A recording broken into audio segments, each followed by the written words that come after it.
Joe Rogan Podcast, check it out. The Joe Rogan Experience. Train by day, Joe Rogan Podcast by night, all day. Hello, Mike. Hey, how's it going? You look exactly how I thought you were going to look. Isn't that perfect? How is that? Good. You look like an eccentric, fun art guy. An eccentric, fun art guy. All those things I'll are take positive. that. It's all positive. I guess it's all positive. That's actually pretty accurate right now, I guess. Yeah. I guess you're an eccentric, fun right art there. guy. Yeah. And I brought you in here for one specific reason. For Okay, two what's reasons. that? One, because I think you're really talented and I enjoy your stuff. Thank you. Two, Thank you. because I want you to explain NFTs to me. Okay. Jamie's tried. Everyone's tried. Tried multiple times. And you are probably the most famous NFT guy right now in terms of like your success with NFTs. Like your NFTs of what did you just sold for like an exorbitant amount of money? We did over $100 million this year. $100 million. Over yeah. $100 million. See, that's Not what I'm counting saying. like secondary sales, like Yeah. just primary sales over $100 That's an million. incredible amount of money. Yeah, it's a incredible amount of money. It's insane. Like it's like saying that is just.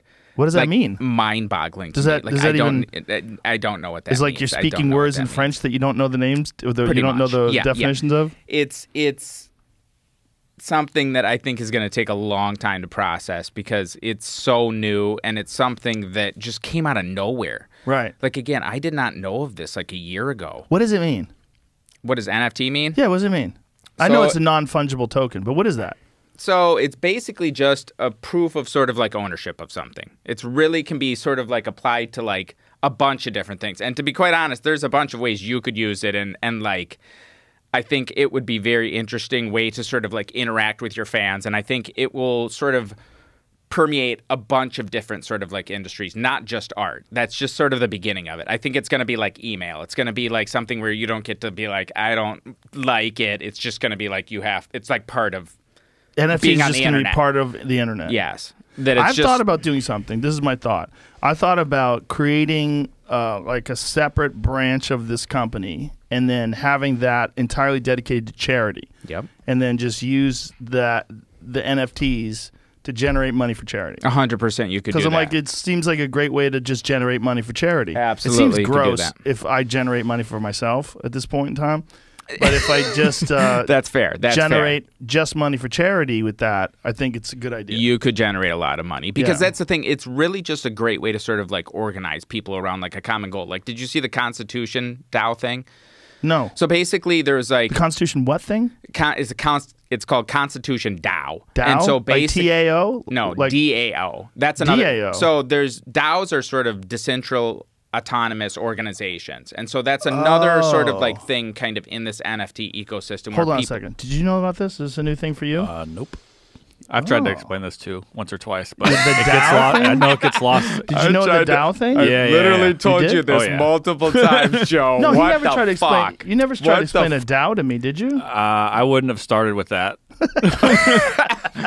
No. It's definitely like all these things are very new and like literally this is a term that pretty much came to prominence maybe 6 months ago, 8 months ago. Like they were around, but not that popular. Now they're becoming very popular. And so what happened is with this Constitution DAO is people organized to buy the Constitution. It was up at like auction at Sotheby's or Christie's or one of these. What? And it was like $40 million. And The so actual they, Constitution you could buy? part of the Constitution. Why doesn't something Bill like Gates have that and just start editing it? Put his own words there. Everyone must be vaccinated with my vaccine. Everyone must use Windows. How does it go to that? How does it go to Doesn't go to anything. But if you have the Constitution, technically. It was a copy. Fuck it. Oh, You just copy. write There's it. like 10, 11 copies. It was one of them. Imagine if whoever owns the Constitution gets to like write in whatever the Yeah. fuck he wants. I think Yeah. that's what some people might have thought as they were joining this. Could you imagine? Just added it. Can you imagine if you That's have your how own it could be in the Constitution? future. Mike you gets to be tokenize. king. It's tokenized. Yeah. But so Weed anyway, is free and legal. so they basically kind of like pooled all their money together really quickly. They pooled together from like 20,000 people, like $40 million, and like tried to buy it, and they just barely lost out by like, I don't know, $5 million or something. One of the I don't know who bought it. But it was a copy of the Constitution. It was a copy. It's just like a fucking piece of paper. It's But like a baseball card for the government. Right, Like, but the it's- copy was generated when? What like is it? 1800 or 1790, whatever. Right. Like super. Like it's just an artifact. It's just literally just like a Ancient script. Yeah, just kind of like a Right. thing. But sort of. It kind of shows how people can sort of like organize very quickly around sort of like a goal. And so that's where if you had like a DAO for like charity, you could sort of like organize people to sort of like have voting power and like these are the charities we want to support. You could kind of like have a role in it as well. And the problem with that is you could have groups that are organized that would go and generate money for a specific charity, and that charity might be bullshit. Well, and that's could where you have scam you can program in the rules in it. I for think- it. So you can make it very like checks and balances. So it's sort of not just like okay, one person's just like okay, here let's give it to whatever. I don't want It's to do just- that. I want to have control over And what you the could do charity that was. too. You 'Cause could I have think- that too. You kind of like you can set it up however you want. Like here's Yeah. the like choices. Like I okay, would I'm going want to pick to- these charities that I like, and I approve all of them, and you guys like vote with the community. So you can set it up however you want. Do you know what I much mean? about charities? I know not that much. I'm learning more, and we're doing a bunch of charity work like next year that we're like selling artworks and stuff There's- and like a bunch of auctions. There's a few charities that I support because I know the people that are responsible for the charity. I know like how they organize and how they run it. But man, a lot of charities are slippery. And what's slippery about They're them bullshit. is, well, it's not necessarily that they're bullshit. Or they The waste problem- a lot of the money. it's The money goes to fucking just bullshit. Well, it's bloated. Yeah. So what happens is a lot of the people that are running these charities wind up making an exorbitant amount of money while running charities. And you find out that these people are making like high six figures and they're running charities. And you're like, wait a minute, how much of the money actually goes to the charitable act? Sure. Yeah. And that's important. generally speaking, it's not much. Yeah. Yeah. Like we've pulled it up before. Where we've shown like some of the best charities and worst charities in terms of like how much you donate, Charity where it actually Navigator. goes. Yeah, the best charities obviously like if you could go to the source, right? If you could figure out a way to get money directly to people that are in need, right? That's like the best charity. But then you have to get people to facilitate that, and you have to pay them, which obviously they deserve to be paid, right? But it's like, should they be getting rich off a charity? Like, then the thing is like, okay, but they just want a job, right? Is the charity for? I mean, the wealthy people are supposed to be donating, but if you need people to run that job, they shouldn't be doing it for charitable donations. Like Sure. they should be getting paid like a Yeah. normal person. Sure. They should be able to live comfortably while they're doing this hard work. Yeah. So I get both sides of it. Yeah. It's definitely something though that you can like if you want to see your money do the maximum amount of good, which I'm sure you do, Yeah. like it's something you do need to like sort of, kind of keep tabs on. I also just don't want to donate to anything that's bullshit. But 'Cause again, I that's just- where you can control it, and you sort of give the options to the like ping that are all sort of like already approved by you. So it's sort of like it's not just giving up control. You can kind of like bring in the community in ways that you want that sort of like augment it and kind of like kind of get feedback, but it's still in a sort of like controlled manner. So Yeah. there's a lot of different ways to like kind of like use this technology to interact with your sort of like fans or like since I've been followers. paying like ever since I had this woman Renee DiResta on who researched the Internet Research Agency from Russia. They run troll farms. Okay. And they influence all of our social media, like from top to bottom. This is how bad it is. They found out recently that 19 of the top 20 Christian sites on Facebook are run by troll farms. Jesus. Yeah, no, it's that intertwined. There are so many times where I'll read a Like comment. groups, like Christian what? Like groups, like Yeah, Facebook yeah. groups. Yeah, like Facebook groups organizing because Obama's a Satanist, like that kind of shit. And you go like, who is this? Who thinks Obama's a Satanist? And then you go and look into it, and you're like, oh, this isn't even a real person. Like this, you go to their Twitter page. There's so many times recently that I've gone to people's Twitter pages and I've looked at what they're writing. I'm like, I don't think this is a real person. No. I think this is and they have like a weird name, and then It's a bot, yeah. It's not a bot. It's It not a could bot. be. Yeah, it could just But be a person and like. it's a person that's getting paid. This Yeah. is why it's complicated because a lot of them are funny. They're humor. This is one of the things that Renee DiResta said. She went over hundreds of thousands of memes, and a lot of them were actually funny. So my point is, whenever you allow people to vote on things online now, you're dealing with an exorbitant amount of fuckery. That's true. Organized fuckery from these countries that literally have a vested interest in causing mistrust. So what they could do is if you had a bunch of people that were voting on a charity, they would develop a fake charity that sucks, and then they would rig the voting. They would have like thousands of people vote for this one, because a lot of people don't vote. They're fucking busy, right? So they would have like an organized campaign. I mean, they have thousands of people working for them. Well, I will with say hundreds of thousands of accounts. I will say with this, though, you make it so that they have to pay to vote, and that's the difference. And How that much? filters a lot. That's where you'd be sort of like selling some sort of like basic voting right in this like DAO or like organization, and that You already kind of lost me. filters. It's over. I'm out. I'm out. I don't like what you're saying. I think it'd be better if I It's just not sell for everybody. NFTs and no DAOs. I'm not. There's right. a bunch of different ways where I think you can like sort of like use it, but I mean, and we're still very much at the beginning of this. Okay. And it's like these things are very new, and yeah, there's going to be downsides too. 100% that you're not incorrect to approach this with like hesitation, because there's no like rush to it, because it's still being figured out, and like people are figuring out what works, what doesn't work, and so I think it's something to sort of like, you know, have on your radar, but it's not like something where you need to like super like rush into it, because it's not going away. Out of all the things that are ridiculously profitable, this is one of the most confusing and one of the ones that I never saw coming. I was like, when it was happening, I was like, what is this? And I've had 20 people explain it to me. How did you find out? Like, well, I mean, let's go back to this. You've been basically putting up a new piece of art every single day on your website, and it's amazing stuff. A lot of it is animated, a lot of it is not. It's like, first of all, how do you generate this stuff? So I've been doing a picture every day for the last 14 plus years, and it's every single day, no days off. It's That's done crazy. that day, Christmas, start to finish. New Year's. Christmas, kids born, like Wow.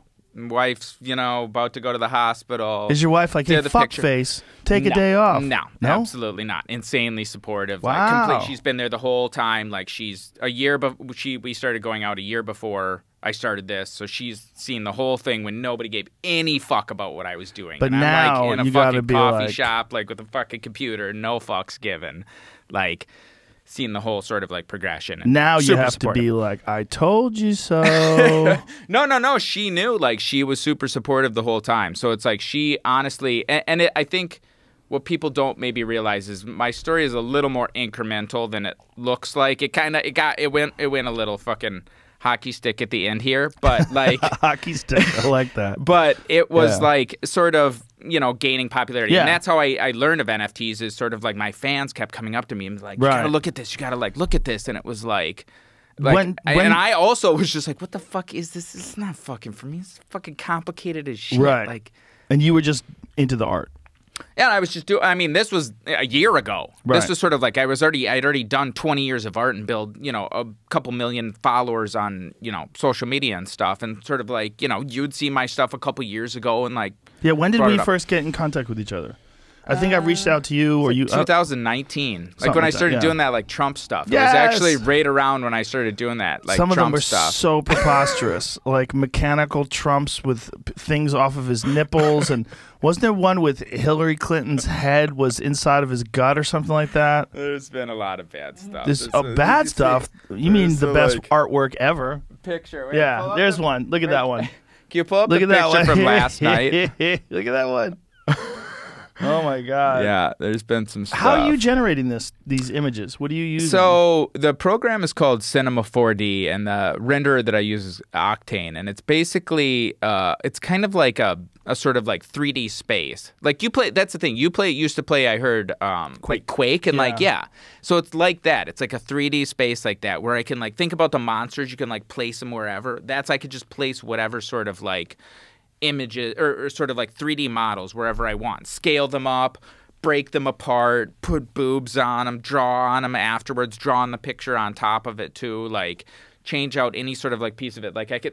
So the there's last penises. night. I saw that. I saw you had it blurred out on Instagram with the sloppy This is literally jizz. just this was like a bit longer, but like 4 hours in my hotel room last night on a laptop, sitting alone, listening to music, like looking at dicks. not looking at dicks, making dicks, Making all drawing, of them uncircumcised. drawing. And so basically I found a 3D model of a dick. I went and bought a 3D model of a dick. And so I've got a lot of these other sort of like models of like people and like stuff like this. I've got like a huge library of like these like models that I can like jam shit in. It's called kit bashing. I can like bash shit in really fast. Okay, to, like, but I got to interject sometimes. Like, what do you mean you bought a 3D model of a dick? What does that mean? So he just glossed over that. You notice that? That's true. That's How true. did you do this? Like, okay, I don't know what you're saying. Okay, so a 3D model of a dick is basically just I'm trying to like, it's kind of like a representation in like a game sort of like engine of a like dick. And so it's like the shape of a dick, and you can put any sort of like texture on it. So again, think of like in a 3D world, you see like a gun or a car. Right. Instead of it being a car, it's a dick, and I can place it wherever I want, and then sort of like compose a like picture with it. But you purchase it. You could just buy it. There's just like sites where you can just like go on there, dick penis 3D model. And how much is a 3D dick model? I believe cost? it was $12. So, so you get a 3D dick model. Is it use Bitcoin? How are you paying for this? No, it's just like it's like nothing. It's like fucking Amazon. It's just like 2 seconds. It's like so it's PayPal. a one click. Yeah, it's no, it's not on Amazon, but it's no, like, I know what you're saying. It's like nothing. It's like there's sites. Turbo Squid is another one. Turbo Squid has literally probably, I don't even know, millions of 3D models. They're the like biggest one. I've used tons and tons of models from them. You just type anything, a bike, bicycle, car, helmet, whatever. And literally like you could pull up an enormous amount of like models, and you could just buy them like in 2 seconds. So and then you can put them into the thing and sort of like animate them, light them, do whatever with them. So when you're doing something like this, like the dick one or this, what is this Kanye Drake one? Yeah, for their like when they did the like concert thing. Yeah. So when you do something like this, like do you have an idea and you just sit down, or do you sit down and then just start fucking around and then eventually an idea comes to you? Like what's your process? Usually I have an idea. Like this, I knew they were doing that concert, and so it was like, okay, I'm going to do something with like a freaking like monster that's like both of them. If they like, a lot of these things are sort of like ideas of like current events sort of like extrapolated out into like a fucking crazy future. And so this is sort of like, if far in the future they'd sort of merge their like bodies into this one giant like Kanye go back to the page Drake beast. Go back to all the images. Scroll back.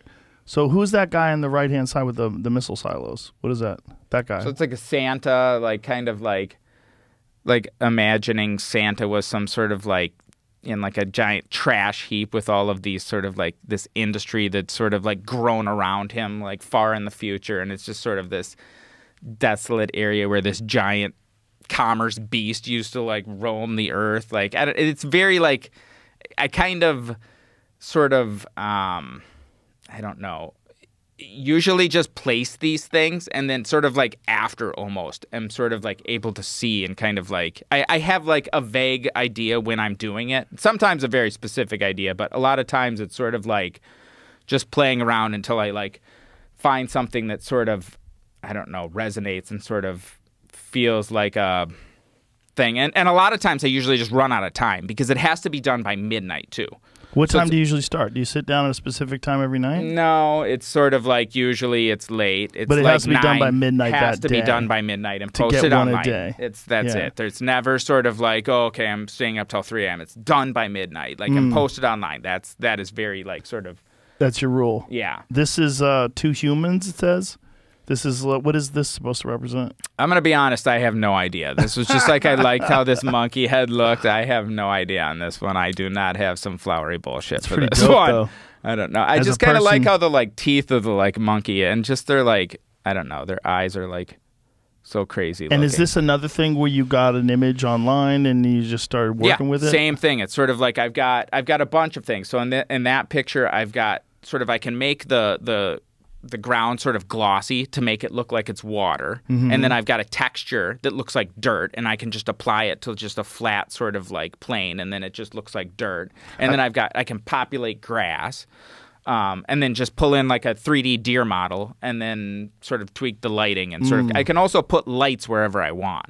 So I can sort of like change it from like daylight or like make any sort of like lighting condition. That's pretty dope. So it's like a 3D game engine. It's like a game engine, exactly. And then I'm just like kind of like, then I have like a virtual camera that I'm pointing wherever, and then I just take a still of it. Go back to that, Jamie. This the smiley face, like where do you get a texture for that thing? Look at the texture on that. That's so dope. Yeah, so I've got like a bunch of different textures, and then I also run it through a filter that makes it look more like a painting. So you can see on the edge there how it's kind of like over painted almost, kind of. Like I'm also running it through like kind of like a, not an AI, but sort of this filter that makes it look more almost like painterly too. So I'm doing a lot of things afterwards, like painting on top of it and like. And you're sort of getting these ideas as you're doing it, just kind of going with the flow. Yeah, as I've sort of like, you know, the style of these has sort of like evolved a lot over the last 14 years. Like if you go back like, you know, 3 years, they look nothing like this. And if you go back another 3 years, they look totally, totally different.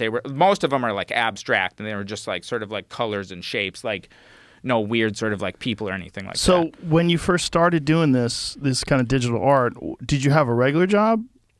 And were you just doing this for fun?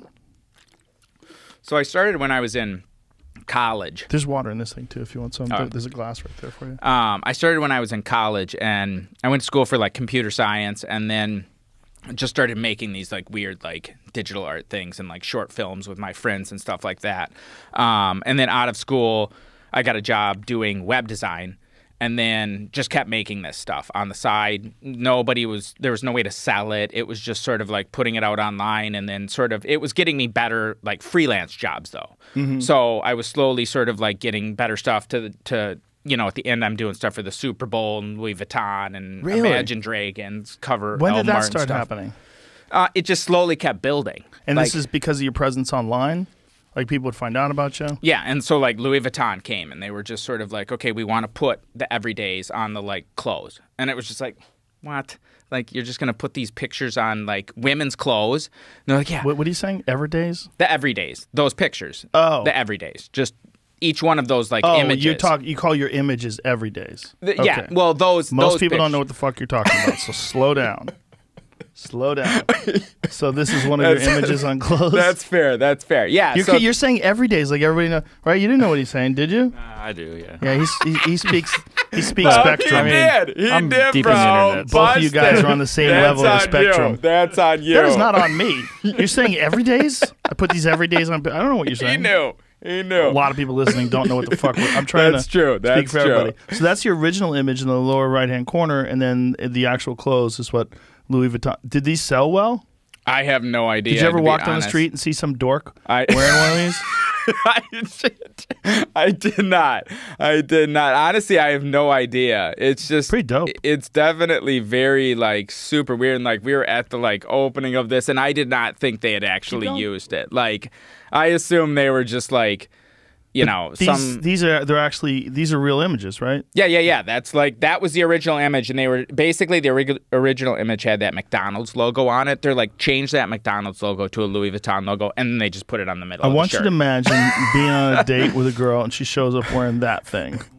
First of all, I'm like, do you live on Tatooine? Are you in Star Wars? Like, what the fuck is that? What is that shirt you're wearing? What is this outfit? Why do you have a hood on? Right? You have a skirt with a hood. You are sending mixed messages. Are you cold or is it breezy? It can go a lot of ways. Do you have a rope around you? Is that shirt tied with a rope? What kind of drugs do you like, lady? It does. That would be a short date. Short or long, depending on how she answers the questions. Right? Can you imagine? Yeah. It's definitely interesting. But Yeah, really interesting. So they started doing that, and what other companies have utilized the images? A bunch of different sort of like, and I've also done a bunch of like concert visuals. That was another sort of like whole other thing that I did, where I was basically giving away these sort of like short abstract clips that are just kind of 15-second long clips that, I don't know if you can pull up some of those, but they're kind of just abstract, ambient things that people can use for anything. And so a bunch of people they became very popular in sort of the concert visual world, and like so popular that they were like not cool to use because it's like, oh, you're just using the Beeple clips. Like, So they would put him in the background, like on those giant screens? Yeah. And so like all over the world, like people use these clips. They're like super, super popular. If you just type in VJ clip, like that's what comes up. Like this kind of stuff? Yeah. Oh, And so wow. this is one of them. And so like because I'm just giving them away for free. Hold on. Well, so just always remember that most people are just listening. So what we're looking at here is this wild thing where you're going through like a pond or like some kind of a lake or something, and these wild floating digital red images are in the air. This is wild stuff, man. So this would be playing in the background and someone would be jamming out on stage. Yeah, so if some band wanted to use this, and it loops, it's like a perfect loop that will just like keep going like forever. You could just download it for free. You don't have to credit me. You don't have to do anything. You just literally take this and put it into your show. Oh, that's cool. And so I have hundreds of these out. And so most people just kind of know it's you? No, they like, yeah, they sort of like, if they download it from me, they sort of like see it, and they're sort of very well known that these like clips are like free, because I've been doing this for like 10 years. Like, it's cool that you put them out for free. Yeah, it's just sort of like something where I love making these clips. I had no use for them. Like, I tried VJing a couple times, and it was sort of like, nah, it's not really for me. But I like making the clips, and so it's sort of like other people can use these. And so I've got one? like a couple hundred of these, and so they all loop so that you can just keep them going for like a long time. So how like, are you making that? So it's the same sort of like program. It's just like animated. That's not one. I feel like you could almost make a whole movie, man. Can you make yeah, people's it's very mouths time work? consuming though. Can you make people's mouths move? And yeah, that's the kind of shit that's like very like that's very, the very time consuming stuff. Very, very time consuming. What if everybody had a mask on so you don't have to fuck with their face? You could do that. That's something I We do. live in I a do new put world. a lot of like masks on. So these are just like clips people can kind of like download and use for whatever. And so that's how I got connected and did a bunch of jobs for like Justin Bieber and Ariana Grande, and like through like, you know, a company in LA called Possible. They like, you know, sort of have hired me for a bunch of different stuff, and I've This is cool. worked on the Super Bowl and sort of like a bunch of different things through like this stuff. So what we're looking at here, it says Crystal Dust Free VJ Loop. So you can look at all these online, and they all say Free VJ Loop. So how many of these do you have available for VJs? It's probably like 250 or something like that. Wow. So I think I found out about you from it's Free VJ Loops. If you just type in VJ Loops, yeah, and like it's first. Beeple is the YouTube page.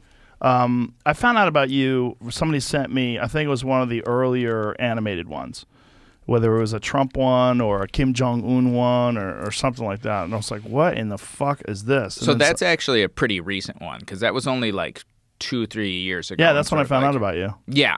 I mean, recent, a while back for me. Sure. Not a while back for you. Yeah, and so like those kind of like sort of, you know, more political ones and sort of like ones that are like commentating on stuff have been sort of recent, but honestly, they weren't really like possible. Like, you know, when I started, like there wasn't all these like model libraries where you could just super quickly like grab Animate Kanye, things. or just have models, because it's sort of like I didn't make the like Trump face model. I just got it and like can use How it much for does whatever. a Trump face model cost? That I think actually I got from a buddy. I think that was from a friend actually. What is that phone call Smearballs. like? Hey man, No, he's like I'm a gonna guy. have Trump with nipples that shoot out laser beams. Oh, maybe it was that one. I don't know. Actually, no, I think $84. it is that one. Yeah, How much, Jamie? $84. Oh, that's expensive. Well, they know you need it. That's why. Yeah, so They're this price is a gouging. site where you can just like kind of like download sort of like all these things. Like, so those are like full sort of like you could download that entire sort of like set, and so you have that entire like scene Oh, okay. So right you there have for a $100. news scene. And so it's sort of like these things are relatively very, very, very cheap for how long it would take to like make that from scratch. Very, very cheap. I was listening to some old rap music, some 90s rap yesterday, and I was thinking, like, God, so many guys use Trump in rap songs in Yeah. a positive way in Mally? the 90s. Yeah. Yeah, Guys were calling themselves the Black Trump. Like, they're talking how I'm rich like Trump, you know, holding cash like Think Trump. he's gonna run? You think he's gonna run? 100%. 100%. Did you Yeah. catch the Nancy Reagan stuff over the weekend? No. No? Nancy Reagan stuff. What? Didn't either? What No, Nancy what Reagan is stuff? that? Someone put up a picture of like comparing Nancy Reagan. Actually, it was Ben Shapiro's sister, I think. Oh boy. Nancy Reagan to Madonna at age like 63 or 64. And then someone commented below that, hey, Nancy Reagan is known historically in Hollywood as being like very good at blowjobs. What? Yeah. What? Yeah. But what history? What does that mean? I can pull that up, but Jamie Vernon is known historically for being very good at blowjobs. And people are like, Jamie. It was in a book that someone wrote, like a historical book, and like there's a bunch of guys that talked about it. And as soon as a historical book starts mentioning old ladies sucking dicks, I get skeptical. I just saw she was trending on Twitter. I was like, why is Nancy Reagan trending for 2 days? And I started digging through it. I was like, holy, it's become like an internet meme now about. That's why I'm off Twitter. Show me this image that compares Nancy Reagan to Madonna at the same age. The thing about Madonna is like you never really know what she looks like because every picture is so heavily filtered. Like if you didn't know any better, you'd think she's 30 years old. We're actually working on a thing. See, here's even like Ben Shapiro's sister tried to slut shame Madonna by comparing her to Nancy Reagan, and it backfired. Oh God, who wrote this? Oh, the Daily Dot. Oh, you silly people. But that's the tweet. Oh, she got mad at 50 Cent. I saw that. Because 50 Cent was making fun of her for being in her underwear in some Instagram post. But yeah, where is this comparison? That was the picture right there. That was it. Oh, right there? Where is Yeah, she? she's 63 in that picture, and Nancy Reagan is 64 in that picture. But that's what I'm saying. That might as well be a Beeple. That's not really her. Like she's got one titty hanging out. Dude, we are working on something. I am working on something with Madonna. But like, look at that image. Make that larger if you can. Because like, what is that? That's not even a picture. That's a cartoon. What do you mean? I mean, she's got for sure. She's got one titty out, right? And she's got a heart over the nipple. What do you mean? What do you think's photoshopped? I don't think it's that photoshopped. Nah, what are you talking about? Look at her face, dude. I know Photoshop shit. I don't think it's okay. You don't maybe think that's a little bit. Listen to me. You don't think that's filter? There's some filter, but I don't think it's that much. What? Are you crazy? A that little, is so maybe. no human skin looks like that, bro. A little on the face, maybe. A lot on the face. What are you, a secret Madonna fan? We found a Madonna apologist here. This man is a Madonna apologist. By the way, I was a giant Madonna fan as a young boy. Look at those shoes. She never wore them a day in her life. Go back. Try running in those shoes, lady. You're going to fall flat on your fucking ass. Look how slippery those bottoms of those things are. That is a feat. Imagine her trying to run on wet grass with those things on. Good luck. Preposterous.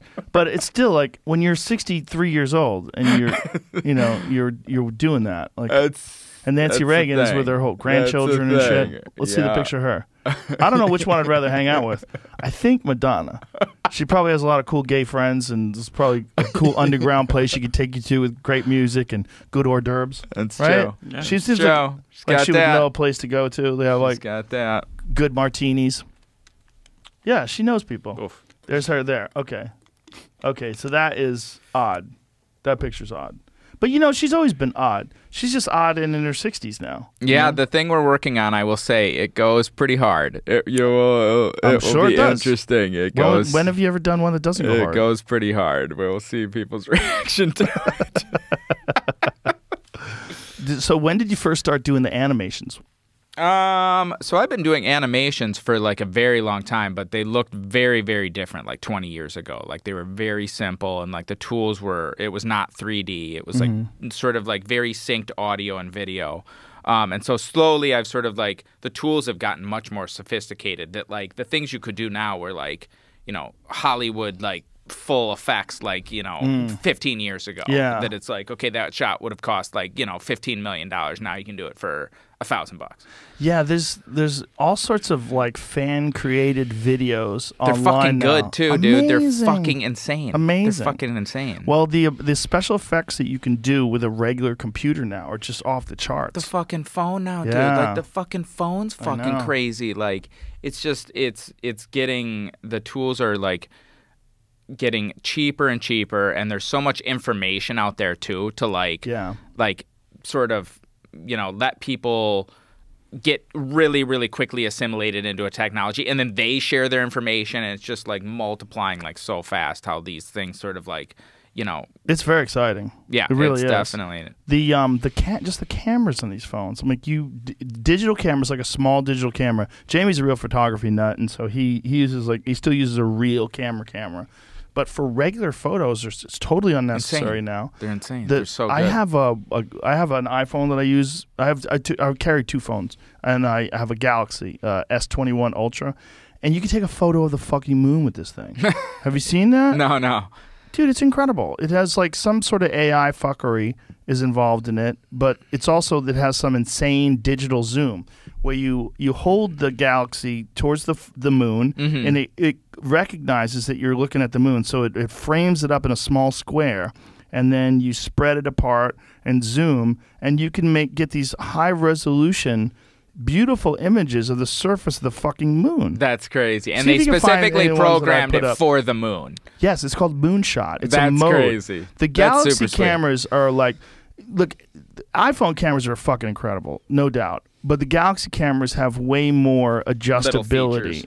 If you're into like fucking around with the stuff, there's way more features. There's way more different modes and I things. think they're starting to that you can unlock it a little more with the iPhone now, sort of like raw and shooting and all that stuff. like that. I took that photo That's crazy. for the phone, man. I mean, how wild is that? That is insane. I took that with a phone. It's definitely, it's just, and that's the thing. We haven't even had these phones that long. I know. The phones, And every year they get like better. a phone, 16 years. Like, that's not that long. Yeah, and the real phones, like in terms of like smartphones, is 2007. Yeah. That's when it started. Yeah, you that's know? true. I mean, that's really like until it's really, Yeah. got real. So really 14 years. yeah, It's definitely wild, man. And they keep getting fucking better. Every year they get better. The battery life on them is insane now. Yeah. It's just They charge super fast. Super It's fast. just like an hour, just like boom, smashed up. Yeah. Do you remember when those Samsung phones were making people's houses burn to the ground? Wow. Sponsored by Samsung. Well, I say good things, I say bad things. I'm not sponsored by anybody. But you remember they had the Note? I think it was the Note 7. Yeah, I was pulling up a bit. That kind of that one got away from. I remember there was got away from him. one guy left it in his car, his truck, and he came out to his truck on fire in his driveway, and he was filming it with someone else's phone, I guess. Yeah, didn't it I filmed it with an specifically say iPhone. on airplanes, like if you have a note? Oh don't yeah, bring it they up? would Yeah. basically No. like You had tell to take you. the battery out. Okay. You had to take the battery out. You either couldn't travel with it, or you had to take the battery out. Oh yeah, while if you had a freaking while you're traveling. Note 12, you were basically on the freaking no-fly list, Note dude. 7. Note 7. Yeah. 7. I don't you think were- they're at Note 12. No, they would freaking. Yeah. That was not your thing. You were Yeah. not going. Yeah, well, you got to break a few eggs if you want to make an omelet. Sometimes you burn a plane down. Yeah, I mean that's the thing. How many actual sort of like incidents happened? Let's find out. Jamie, Google how many houses burnt to the ground because of Samsung Galaxy Note 7. It was really the battery. There was also they were doing super fast charging, like way early they were on. trying to do it faster Yeah. than they could actually do it. Well, iPhones are pretty conservative in that regard. Like I think the iPhone's USB-C charger, I think it works at, I think it's 20 watts, where some of them are like 20, 25 years. 85. Oh, I I don't think know. some of them are at like 80. There's some like Chinese ones that are like super fast. How do you say it? Xiaomi? Do you say Xiaomi? Oh yeah.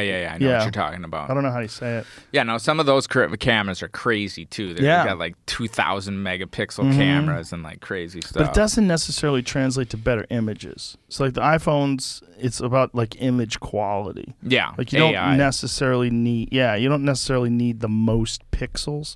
Like the amount of pixels that most of them have now is pretty fucking crazy. Megapixels. Yeah, but that's the thing. Like in the future, there'll be like 1,000 megapixels, and you'll be able to zoom way in. So you'll basically, in effect, be able to see very far. Like that's basically what you have with the moon thing. It's basically almost acting like a telescope. Right. And so that's the thing in the future.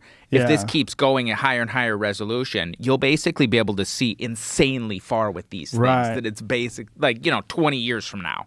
I don't even think it's going to be that long ago. Maybe not. Not long from now, because if you look at like what you're seeing now with that Samsung Galaxy S21 Ultra, which is what I used to take that moon photo, that wasn't available 2 years ago. Oh yeah, it's a Right? brand new camera. Yeah, So that ability is pretty fucking recent. Here's why Samsung 112 Galaxy. times. Okay, that was actually way worse than I thought. It said when the Galaxy Note 7 was recalled by Samsung in 2016, only about 100 of the 2.5 million units shipped worldwide were reported to have exploded. Is this That's article? like it says. Is that skill? This is Go after back, please. 35. Hold on, I'm still reading. It says that's still scarier than 0. Okay. Come But if you're on. concerned about ruining your phone, there are more common issues to worry about. Ruining my phone? I'm concerned about dying. What the fuck are you talking about? Go to that other one that you were just going So to? concerned for that phone. 35 incidents. But it said 100. Maybe this was in the early days. What year was this? Where would this go back to that? Same article. Oh, the same article? Yeah. So why does it say 100? I don't know. I was trying to find that out. It says it caught fire as many as 112 times. It says it right there. Right, but it says after 35 incidences is when they started the recall. And then I was trying to read through here where the 112 was. so okay. So More after people. 35 instances of them catching fire, they started the recall, but ultimately it was like 112 people. Oh, geez. Wait, that's what it looks like? Oh, my Yeah. God. Yeah, look at that. It's Oh, wild, my God. dude. I don't think I've ever seen a video of it. Holy shit. That's what it looks like? Yeah, go back to that. That was. That's not real. Is that not what the it- same phone? I don't think. This is. But a that's what it different looks video. like when it catches fire? Oh, phone. Yeah. Holy fuck. I don't think I've ever actually seen a video of it. That's fucking crazy. And that's as just shit. sitting on someone's desk. That's oh not my even God, plugged that would in. be fucking terrifying. Terrifying. That would be fucking terrifying. Terrifying. You don't know if it's just going to fucking explode. What the fuck? Right, like what do you do? I would just get the fuck away from it. I'd run the fuck away. What the fuck are you going to do? The interesting thing on this, the Maybe try final and kick it update away or like, oh, geez. said What do you that, do? Samsung blamed the battery as of 2017. This is like an old article because Well, no, it was a battery. Yeah. It was Yeah, but definitely it's a just the fucking battery in their phone. Yeah. I mean, come on, guy. Like, oh, it's not us. It's a battery in your fucking phone. I don't. They've officially explained what went wrong and identified them as the cause of the burning phones. They got much more conservative after that. They got much more conservative with their charging speeds and stuff. Yeah, it's definitely crazy. Anyway, the technology, about just getting back to what we're talking about, the technology is getting to the point where you're going to be able to do like a full-length feature movie on your phone easily. And it's going to, I mean, look, they already have portrait mode on iPhones where it looks like a film. Yeah. Like you would be in focus, but what's behind you would be kind of blurry. Yep. And I think they can do that with some phones with video. They they can do that on the iPhone with It does video. portrait? Yeah. Yeah. It does like the depth of field with. But that's just crazy. on, It like, makes video. it look like a movie. Yeah, it's definitely insane. And there already have been there's been films in Sundance that have been entirely shot on iPhones even a couple years ago. Isn't it wild that we want the background to be blurry? Like that's a feature? Because Well, it kind of it brings the focus. Like oh, that's no, I what, understand. puts the I sort understand, of but it's like if you see something shot on video, one of the things that makes it look cheap is that you can see everything. yeah. Which is odd. It is odd that it's sort of I don't know. Yeah, I mean, I don't know why that sort of makes it look more sort of filmic, having less. I guess it's just more control over the information. Well, we're also accustomed to it. Like if you go to the movies, the film is always like you would be in focus and what's behind you would be blurry. Yeah. And I when think the, it's when the just- focus changes, it's because you're supposed to look at what's behind you, right? Yeah. I mean, I don't. know that. I'm not an actor like you. I'm not an actor. I'm going to have acted. I've done some. I've played basketball. I'm not a basketball player. What's the last time you were in a full movie or something like that? Has Here it been comes the a long boom. time? Yeah, here How comes long the was boom. that Which is ago? more than 10 years. Would you ever do it again? Or No, you I'm kinda done. No, I'm done. totally done. I passed on some good ones. Yeah. You never just even a No. small role in something? No. Kevin Smith offered me a nice role. And I can't. I don't want to do it anymore. I don't like Just it. don't like it. It's too time consuming. I don't have the time. It'd be financially, it's not viable. But then there's also the actor factor. The actor factor is big. What do you mean? Hanging out with actors. Don't like It's them. exhausting. Don't like them. Not Well, so much. I like a lot of them. I like 20% of them. Okay. But the other ones are fucking exhausting. They're just so full of shit, and they're so scared of everything. They're just Scared of what? Well, they're afraid. Their whole existence is about getting cast in things, so they have to constantly be saying the right things and following the right progressive ideology and espousing it whenever possible to let everybody know that you're on the right team because you're worried about being cast in things. Sure. So this is what's absolutely wrong with Los Angeles. The entire city, whether they admit it or not, the main focus of the city is Hollywood. The Sure. main focus is films and Sure. television. And if you don't think that's the case, they'll shut down giant chunks of Hollywood Boulevard to film a shitty movie. Sure, They sure, do it all sure. the time. And you're like, what the fuck is this? Like, why? How come they get to do this? And I'm in traffic because this fucking terrible movie's That being would be made? actually super annoying. It's super That would be annoying. super Doesn't happen annoying, all to the be time, but honest. it's annoying enough that it happens. But that's one part of the problem. The problem is you take people that are mostly fucked up and insecure. That's why they want to be actors in the first place. Okay. They need this exorbitant amount of attention, right? And so then you put them in this system where you have to apply for things. Right, you have to try to get cast in things. Yeah. You don't just get cast in a movie. You don't unless you're Leonardo DiCaprio or someone huge. So you have to audition. So you go into a room and you want everybody to like you, first of all. And then after everybody likes you, then you have to perform for these people that like you. Oh, they brought in the whiskey. No, Jesus time to get fucking fucked up. Christ. Okay, God damn Listen, it. Beeple, it's time to throw down. Jesus. I had some really old whiskey when I was in Vegas fuck this me to weekend, tears. and I was like, "This stuff is fucking incredible." How old's that one? They're both 18 years old. Macallan. This sounds like the right stuff. Oh, sweet on, baby bro. Jesus. What are you worried about? We're just gonna have one glass. They, yeah, no, I think, You know what I'm saying though? It's like so the whole business is based on getting people to like you. how So many it's like- auditions did you go on? Like, Quite a few. How many would you say total in your lifetime? Just Oh, ballpark. I don't know. Well, I got Couple hundred. Nah, not that many. I got really, really fortunate in that when I first started. Where's my knife? Here it is. I got really, really fortunate in that when I first started out, and this is the craziest story. It's true. I swear to God, even though it sounds nuts. The first two things I ever auditioned for, I got. Really? Yeah. Yeah, the first two things I ever auditioned for, I got. It doesn't make any sense. It's so ridiculous. So you got a part, and then you did Yeah. another one. And Then I got a part in the other this one. is pretty easy. Yeah. Wait, were they big? Were they commercials, or what were they for? News Radio and Fear Factor. Okay, those were wait, those were the first two Yeah. fucking things. Well, the first one that I got, I didn't even audition for. That was a show called Hardball. You didn't do anything before those? No. Are you serious? No, dude, I didn't even want to act. That's the crazy thing. Like, that was the best You part did about nothing it. I didn't- before news radio. I did a show called Hardball, and I didn't really audition for that because I had a development deal with Disney. So I had. Well, how did you get that? They just cast me. Oh, just from seeing stand I had a up? development deal. Yeah, Oh, it's for okay. stand up. I had a development deal, and so I did that, and How long had you been doing stand up before that happened? not that long. That's I did not pay my dues. I did it like 6 years, which is not long. That's not that long. For That's stand-ups, not that that's long. not that long. I mean, No, you're not really no. a stand-up until you're 10 years in. You know, but what it's like is like operating on people's hearts when you're just, out of 4-year college. Like, you don't do that. How old if you were want to be you? a heart surgeon? How old were you when you got that news radio? In my 20s, like 26, 27 maybe. That's crazy. I haven't Yeah. seen this before. You haven't seen what? This promo for Hardball. It Oh, hasn't yeah. been on YouTube. Wait, what was I don't hard? think. What was That was Hardball? a sitcom that I was in my 20s. That's me. Look at me. Oh, so cute. dude. Little sweetie. Back in the day. Where was that shot? Out here in Hollywood. So that was the first thing that I ever did as far as acting goes. Oh my Cheers, sir. God. Thank you, sir. Cheers. My point is, I got very lucky. What do we got here? Delicious Scotch. Oh This my is God. Macallan. It's great. You don't like it?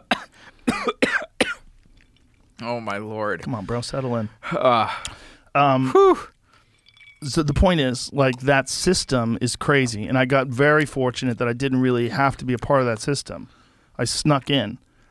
With this Hardball show, and because of the Hardball show, they let me audition for news radio.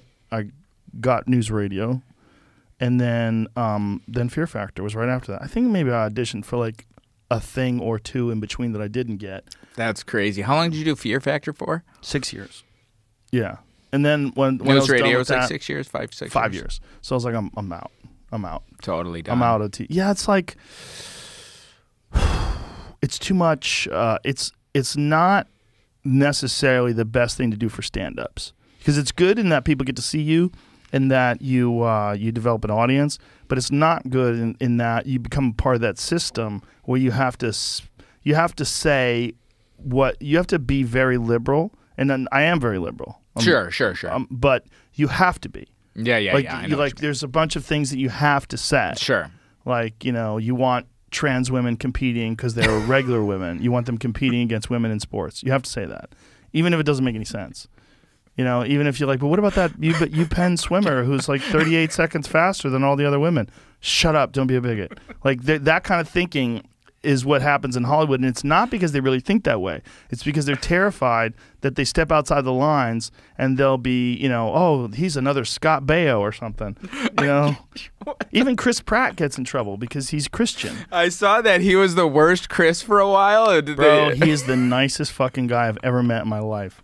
I mean, I've met people equally nice. What were people? I don't honestly. I just saw something where it was just like Who worst cares? Chris or something. I don't give a fuck what their thing is. They're all insane people that hate their jobs that are sitting in front of the cubicle when their boss isn't looking. They're tweeting bad things about Chris Pratt. It's definitely interesting how the power of people though that can kind of blow up something that's sort of just maybe not that big of a deal, and it becomes a big deal because... That's a nice way to put it. What it is a bully pile-on. That's what it is. You see someone being vulnerable, and you could snipe at them, and you don't have any repercussions, and they're not in front of you, so you attack the guy. He hasn't done nothing. I honestly have no idea what the thing is. That people are even I don't know anything about it. But Chris Pratt is one of the nicest people I've ever met in my life. He's genuinely friendly. I've been in hunting camp with him. He's nice to everybody, to the ladies that work in the kitchen. Where were you guys hunting? Elk. Where? In Utah. That's crazy. Yeah. So you just went to a camp for a couple we're there a for a week or something? Yeah, for a week. Yeah. That's interesting. Yeah, Did you get a elk? Yes, I did. Yeah. That's interesting. And he did too. But my point is, I've seen him interact with people. Sure. Sits at these cafeteria style tables with everybody, with people from all walks of life. He's super normal. Yeah. And I've been around him multiple times like that. He's a super kind, super normal guy.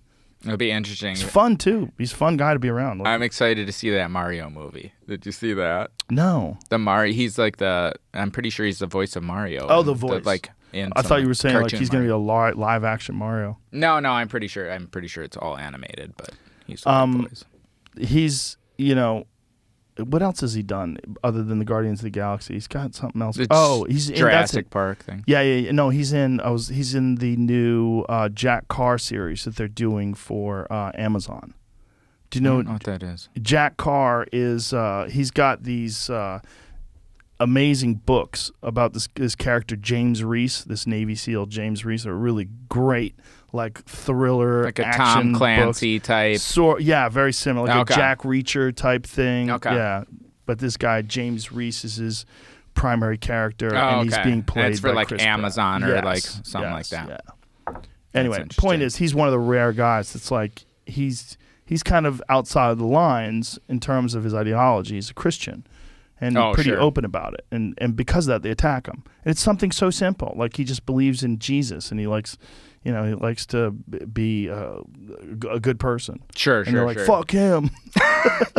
It's definitely it's an interesting time, and I think I don't know. I think it's just going to keep getting weirder and weirder as these sort of technologies and people you're mixing massive populations with this technologies in ways where we don't even understand what the fuck we're doing. You're also mixing people that are shut-ins that don't have good social interactions, and the virus they've been inside for fucking a year. They don't have to be vetted out in terms of if you're working with people right on a daily, and this one guy's annoying as fuck, you just avoid him. This guy's annoying, and then he can't get hired because he's annoying. Yeah. But if that guy's online, that guy interacts with everybody all day long. And there's so many accounts where you go and look at their Twitter page and you realize this is a mentally ill person. Or it's just a fucking bot. It's just a troll, or it's some bot, or it's some bullshit like that. Or it's just somebody who's There's more mentally ill people, but there are a lot of bots for sure. And I think there's a lot of people who just feel shitty and they're having a bad day and they just fucking go online and go fuck you, and they just put a shitty comment because they're having a shitty day. And so it's sort of but that's where I don't I kind of look at that shit, and it's sort of when you do something that says way more about you and what's going on in your life. Yeah, that for has sure. nothing to do with me. If you could just go on and are being a dick and just trying to spread shittiness, I don't know. Yes. And I think if people looked at it that way, they wouldn't be so affected by it. That it's sort of feel sorry for those people because it's like that person's not in a good place. If you're literally like getting up and like you're fucking like you're not having a great day. That's not like you're of not course. having an awesome day. Goes without saying. Yeah, these are not healthy people. If you go and look at if you're a person that's just spreading venom, emotional venom and poison all day long, that's all you're doing. Like there's things in life that should annoy you. There's things in life that should piss you off, but not all things. Like if that's what your concentration is on entirely on negative things, it says more about you. If this is what your jam is going online and shitting on things and being mean to people, I gotta think most likely something's fucked up with you. Yeah, no, you're not living a great life, and like those people are not like they're hurting themselves, and so that's why they're like spreading that stuff. And I think sometimes people are quick to sort of like not recognize that and sort of like take offense to it, and it's sort of like. It's hard to do. It is hard. It is. I will say it's very hard when you see it because it's directed at you. Yeah. It makes it seem like it's about you when it's like, okay, that's really not about you. Like that's about that person is in a shitty place mentally and they're like they're spreading that. It's just hard for someone to recognize when you're the receiving end of it. 100%. That's easier said than done. When you see something, especially if it cuts in and it's like, that's true, and they say something about you, you're like, God damn it, that is something that like, I could work on or I could change. Or well, this that's or the that. good aspect of it. You just can't. It's like a little bit of snake venom. Yes. Like a little bit of snake venom is probably this guy good knows for you. He knows it. Yes, that's what I always say, that it's sort of like getting a little bit of that kind of like negative sort of like, I don't know. I'm going to have to stop you from saying like. You're saying a few too many likes for my taste. Have you noticed, Jamie? It's a bit of an issue. I'm not as accomplished speaking. I'm definitely. Listen, you don't have to be. Your art's awesome. It's this. I'm fucking all. Oh, you have half a baby sip of this Macallan. Are you drinking this Scotch? entire thing? Yeah, I would literally be like freaking on the ground. I'm gonna take one actual drink. Let me hear. You're fine. I am. Oh my god. I enjoy alcohol. I think it's good for you. It's not good for your body. But I think it's good for you overall. I think there's a net positive effect. How take often do you? IV vitamin drips, and I do a lot to like recover. From the hyperbaric from like chambers. drinking. Yeah, I don't drink a lot. Sure, but I drink a little, often. What's in the bag, bro? What's in the bag? This? No, the bag. What's in the bag? This is something I wanted to bring you. Is it a towel? No, that is a. It says medium adult anus. 3.5-inch fully dilated regular butthole. That's what it really says. So that is a pair. I'm not of, making this up. That is a pair of underwear to sort of. I'm scared to open put this. on before the box. The contents of this box are entirely visually pleasing and have been known to cause a loss of normal bowel function. Adult onset pants shitting. Please make sure this disposable underwear is properly fastened prior to opening the box for the first time. Bro, what the fuck is wrong with you? Go shit yourself. I'm going to shit myself? And I don't understand how this says medium adult anus. Is this just underwear? It's underwear. It's like. But why does it say medium adult anus? Your anus is just like a small hole. That's not. I don't know. I was just assuming you were a medium. Are you not medium or what's? I don't know. I have a big ass. I don't think I fit in these. Bro, you want trying to kill my balls? These are so small. It's cute though. So those are the underwear that you are supposed to put on before opening the box. I'll let you. Okay, man. Open the box. I'm nervous now. I gotta say, that's a first. It says Beeple Spring Summer Collection 2021. Oh shit. Okay, I should open this like this. Shit yourself. Can you get it with that camera? Yeah, maybe. I'm doing over top. Okay. Whoa. So this is wild. Is this an NFT? So this is from the spring collection that I released this year. And so yeah, this is the sort of like physical, and an NFT sort of like goes with it. So is that Elon Musk as a Hulk? Giga Chad, yeah. Oh, that's hilarious. With a little that Dogecoin. Yeah, the Dogecoin dog. Wow. Dude, Yeah, so this is sort of like something that we built in our sort of like studio this last year, and you sort of like that Should I comes turn it out. that It's on way? that one. That'd be Yeah, better? Yeah. You can still kind of see it pretty much as it is. So then it like comes out, and you can like kind of like put that on the like put the You hear all the likes coming out of your mouth? put the what the fuck's it called Replace now? it with Put the screen on the like stand there, and the like stand lights up, and so this is just the like box. It's the like box? Just this is just the box. Jesus Christ, that's an amazing visual. Yeah, no, it definitely. Elon's going to see this and hit the gym. He's going to be like, I "Oh." gave one to like Kimball and him. Yeah? Yeah, I met him in Basel last week. Oh, no Yeah, shit. no, it's definitely Yeah. it's been a crazy year. This is super cool. And what is this thing on this side of it? What is that? So that's the base. That's the like the base that you put the screen on. Oh, so This comes out. Pull this out? Yeah. You pull both of them out. Oh. And so you this pull that out, sets too. On that? Oh. Yeah. And so there's cords behind that. Dude, this is so dope. And then it like lights it. So if you pull out that cord bag too. So then this too, there's like a, pull that out. Pull this. That's a hair sample. That's a hair sample. Yeah. From who? From me. You have a hair sample? There's a hair sample in what- there. and It's what a are you little supposed to do vial with of the hair So it sample? goes on the like the base there On the base. Where? on the other side. That's where it plugs in. Plugs into the base. Here, do you want me to grab it real quick? Does it plug in back here? So kind of this goes like this, Okay. and then this goes on that, and then it like plugs in on the like back here. Okay. Take these cords and like here. You want me to And plug when it plugs in, it just lights up? Is that the Yeah, idea? just do it Okay. real quick. For folks listening, what we have here is Bunch of nerd crap. well, it's interesting. It's it looks like a glass or some sort of plexiglass. Yeah, some sort of a plastic, like a mini iPad that has this beautiful image of a jacked Elon Musk in his underwear. All right. I think it's probably more effort than it's worth to plug this in while we're doing the show. Good? All right, perfect.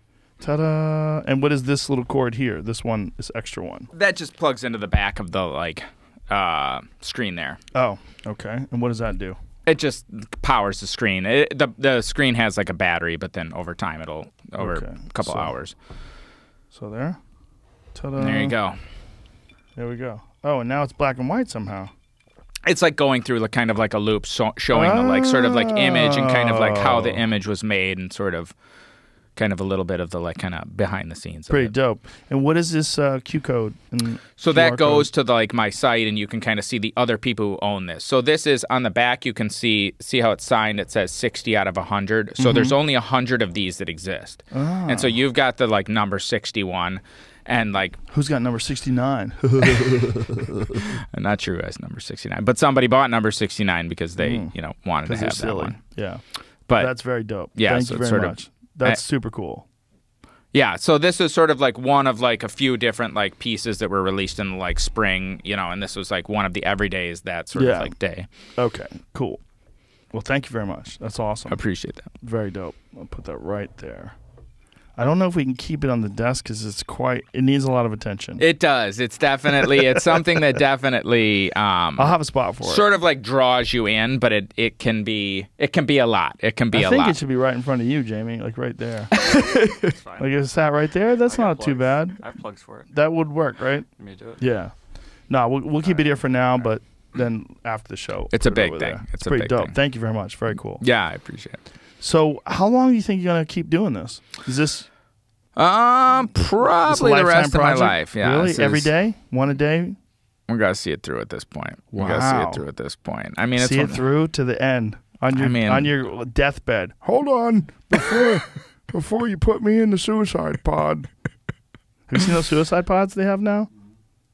You ever seen that? suicide pods. Yeah, I think some European country has developed an actual suicide pod, and you climb into this thing when you want to end your life, and it's designed to peacefully send you into the next realm. Jesus. And what does it do? I'm not sure. I just saw the headline. I didn't read into it. That's my it right God, there. It what looks the dope, fuck? though, doesn't it? Maker of Suicide Pod plans to launch in Switzerland. Oh, that's fucking disturbing. It is, but, I mean, what do you want to do? Live forever? No. I mean, it definitely... If you're 95 years old and you're dying of cancer, isn't that a way to go? It's definitely a way to go. I will say that. If there is the time when you need to get into the pod, you probably know when it's time. Look at that. No, scroll down, please. Look at that. Assisted suicide, which somebody is given the means to end their own life, is legal in Switzerland. About 1,300 people died there that way in 2020. Listen, I don't think there's anything wrong with suicide at the end of life. If, like, the idea that people are supposed to suffer but your dog isn't. You know, my dog, Johnny Cash, I miss him terribly and I love him to death. He was 13, which is 14, was very old for a Mastiff. And he couldn't walk. And it's the saddest shit ever. I had to How carry him. long ago was this? He's been dead for 2 or 3 years, I think. Almost 3 years. I had to carry him outside. So in the morning, he would be in his little... There was like a mud room where his food was, and he would... generally, he would sleep there because his dog bed was there. And in the morning, I'd have to carry him. And he was a big-ass fucking dog. I was the only one who could carry him. He was like 140 pounds. And I'd have to walk with him outside and then set him down in the grass. 140 pounds? Jesus fucking And then Christ, he would... that is massive. And he was a Mastiff. Yeah. Oh, Jesus Christ. And Yeah, so okay. and then he would struggle to go to the bathroom because his hips How wouldn't long did you hold guys have him? 14 years. Jesus. Yeah, that's old for a Mastiff. Those big, That is crazy. little dogs can live a long time. How long did you have to do, like, carrying him like that? I did it for a while. I Like did it years? For, Like, no, like years, no, 6 no. months? It was several months, and it was just. It was one of those things where I was like, I didn't want to do it, but I knew I didn't want to just go out there and watch him suffering, like moaning and dying slowly. Yeah. But he was. For the kids, like... He couldn't see anymore. He had cataracts, so Yeah. his eyes had gotten gray and glossed over. It was rough. That's was rough. crazy. The only thing that helped the kids is that we had Marshall at the same time, who was our dog that we have now. He was, he was young, so like they could still play with Marshall. And it took. What kind of dog is that? He's a golden retriever. Yeah. How old is that dog now? He's 5. He just turned 5. He had a birthday the other day. So the kids like the dogs, and do they like care yeah. for the dogs? Like, because that's the thing. Like, I don't want to fucking pick up poop. Like, I'm not fucking picking up poop. Do you too pick up busy. the dog's Yeah, poop? I have for sure. I ain't I fucking hire doing people that. to do it now, but That's my Yeah. kids are fucking old enough. It's like, I don't want to fucking pick up poop. I just Okay. don't want to pick up poop of another thing. well, there's worse things in this world, bro. They That's only true. shit like a couple times a day. That's literally, true. It's a minute out of your day, and you're like, I can't. I don't have the time. I'm busy making digital art. I'm making non-fungible tokens. It's not busy. It's just, I don't know. It smells. Do you have a dog? I'm like, everybody has a dog. Like, I'm definitely recognized. I'm the only person on earth who doesn't But if have that's a the dog. thing that's holding you back, you made $100 million this year, bro. Hire someone to clean your poop. People need Yeah. jobs. You contribute to the economy. That's true. Someone That's comes true. over. If you have a decent-sized yard, it's no big deal. It's true. That's fair. Yeah, it's not that bad. Yeah, I don't know. We didn't grow up with a dog. Did you grow up with a dog? Oh yeah, Yeah. I've See, had like my dogs. wife and I, neither of us grew up with a dog. Like it's Oh. definitely like so It's a lot sort of work. It's a lot of work. To the outside, to somebody who did not grow up with a dog, it's like my kids are 5 and 8 now, so it's sort of like, Yeah, but if you had a puppy, oh my god, they oh would love god, it. don't! You're killing me here, dude. You're killing me here. Do you have a yard? Good-sized yard? No, it's very small. Where do you live? Very in Charleston. Very Charles- very North small. Carolina? South Carolina. South Carolina. Yeah. Oh well, if you have a small yard, you have kind of you're off the hook because you really It's need a pretty yard. small. Like I have a buddy who has a couple dogs and he has a very small yard, and so he's got to walk his dogs to go shit, and then he has to pick it up in a bag. And I'm like, that's a bummer. Then he's got to carry it Yeah, back. he can't just let his dogs out and then they run around the yard and have fun. He can't throw the ball in his yard and dogs need some space. You know, they need space to. And if you don't have space, you got to take them places. Well, then you kind of feel bad too that Yeah. it's sort of like, what am I doing? I got this like big dog, and I've got like this like tiny area that I'm sort of like it's not keeping it in. Like that's not like thing. But I could see getting like a small dog at some point. Yeah, maybe I need to. they're great. Take the dive here. Yeah, but if you don't want to, you don't have to. It's not definitely. necessary. I don't know. It's just I feel like it's another thing that I don't know. The kids for me are enough. I feel like. It's a lot of work. Yeah. No, it's definitely a lot of work. Dogs are a lot of work, and they chew things up. And sometimes, one of my dogs chewed through an electrical cord once and almost died.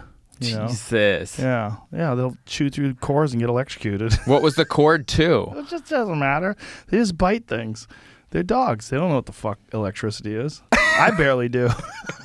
That's fair. That's fair.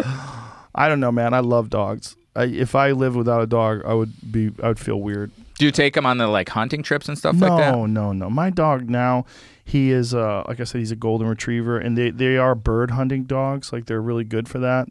They love to retrieve things. They love to bring things back. Sure. And they were sort of bred to retrieve when they hunt. Yeah. You know, you shoot a bird, and the bird falls out of the sky, and the dog brings it back to you.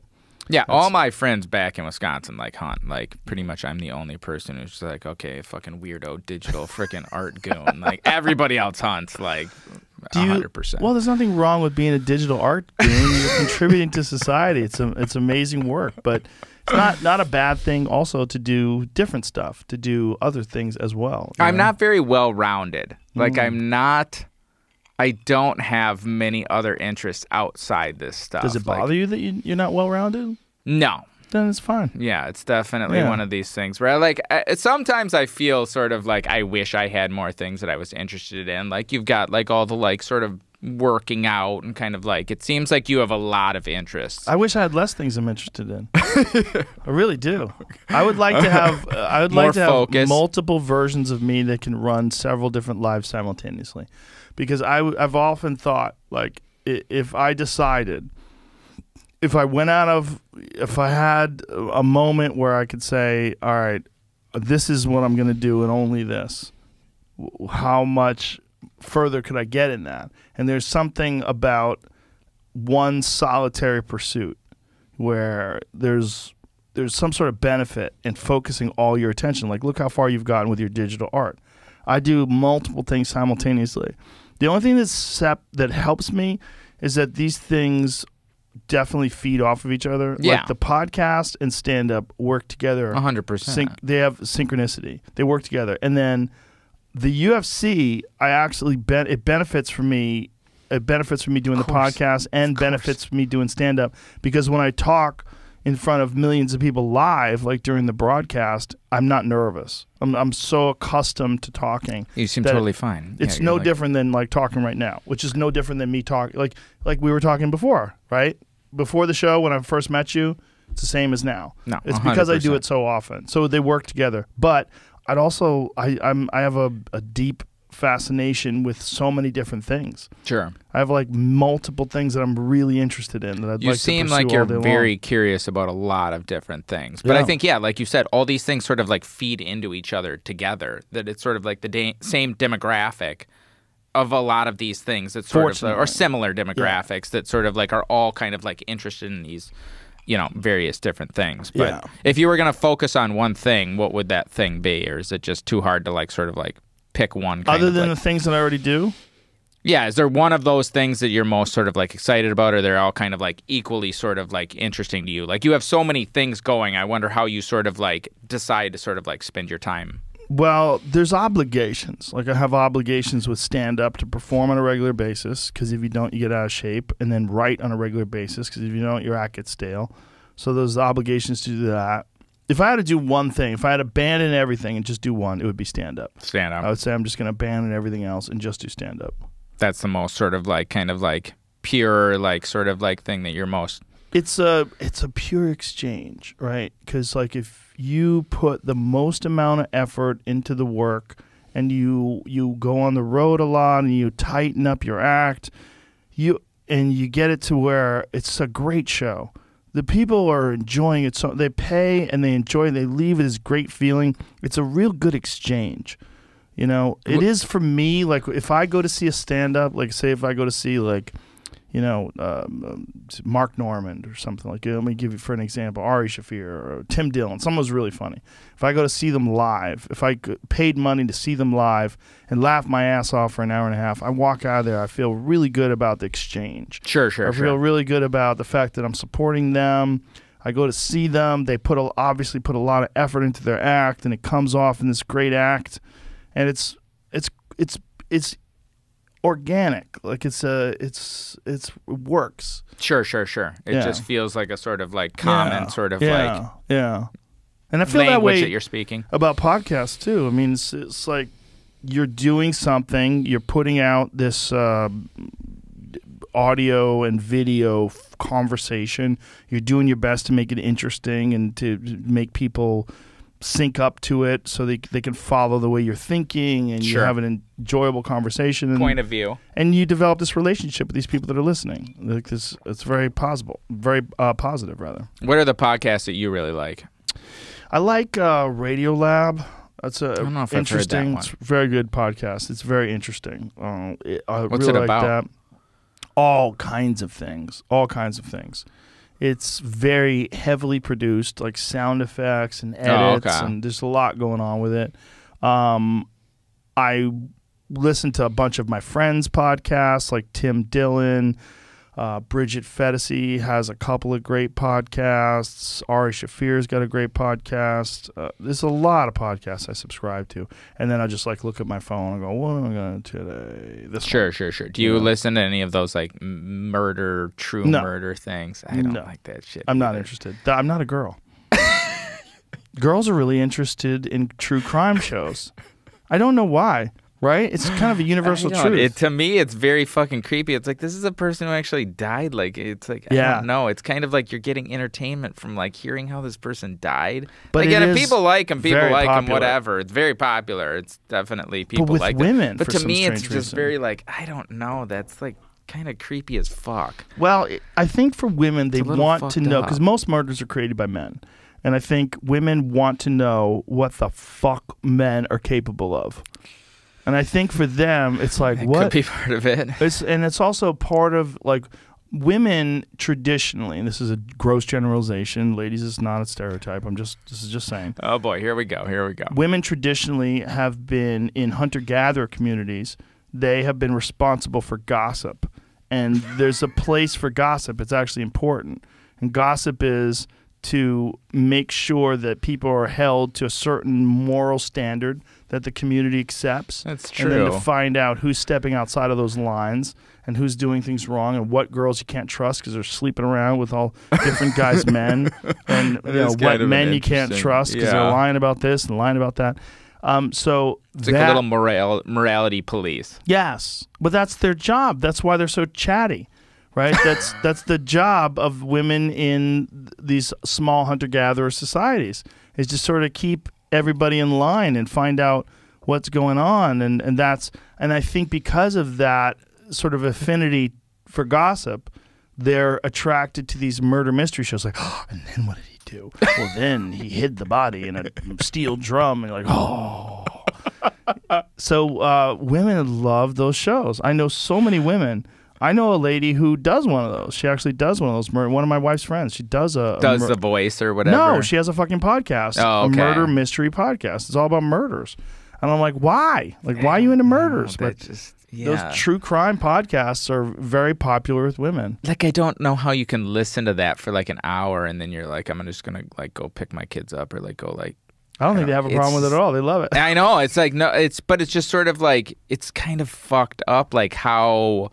Like integrating that into like a normal day, and you're like, literally, I'm just gonna spend an hour hearing the gruesome details of like an actual murder. Like it's like, but like literally shit tons of people that it's like what they do. It's a common thing. Very, very popular. Like yeah. It's definitely. What is let's Google this. What are the, when it comes to demographics for true crime podcast? Let's find a true crime podcast and find out what percentage of the people that listen are female.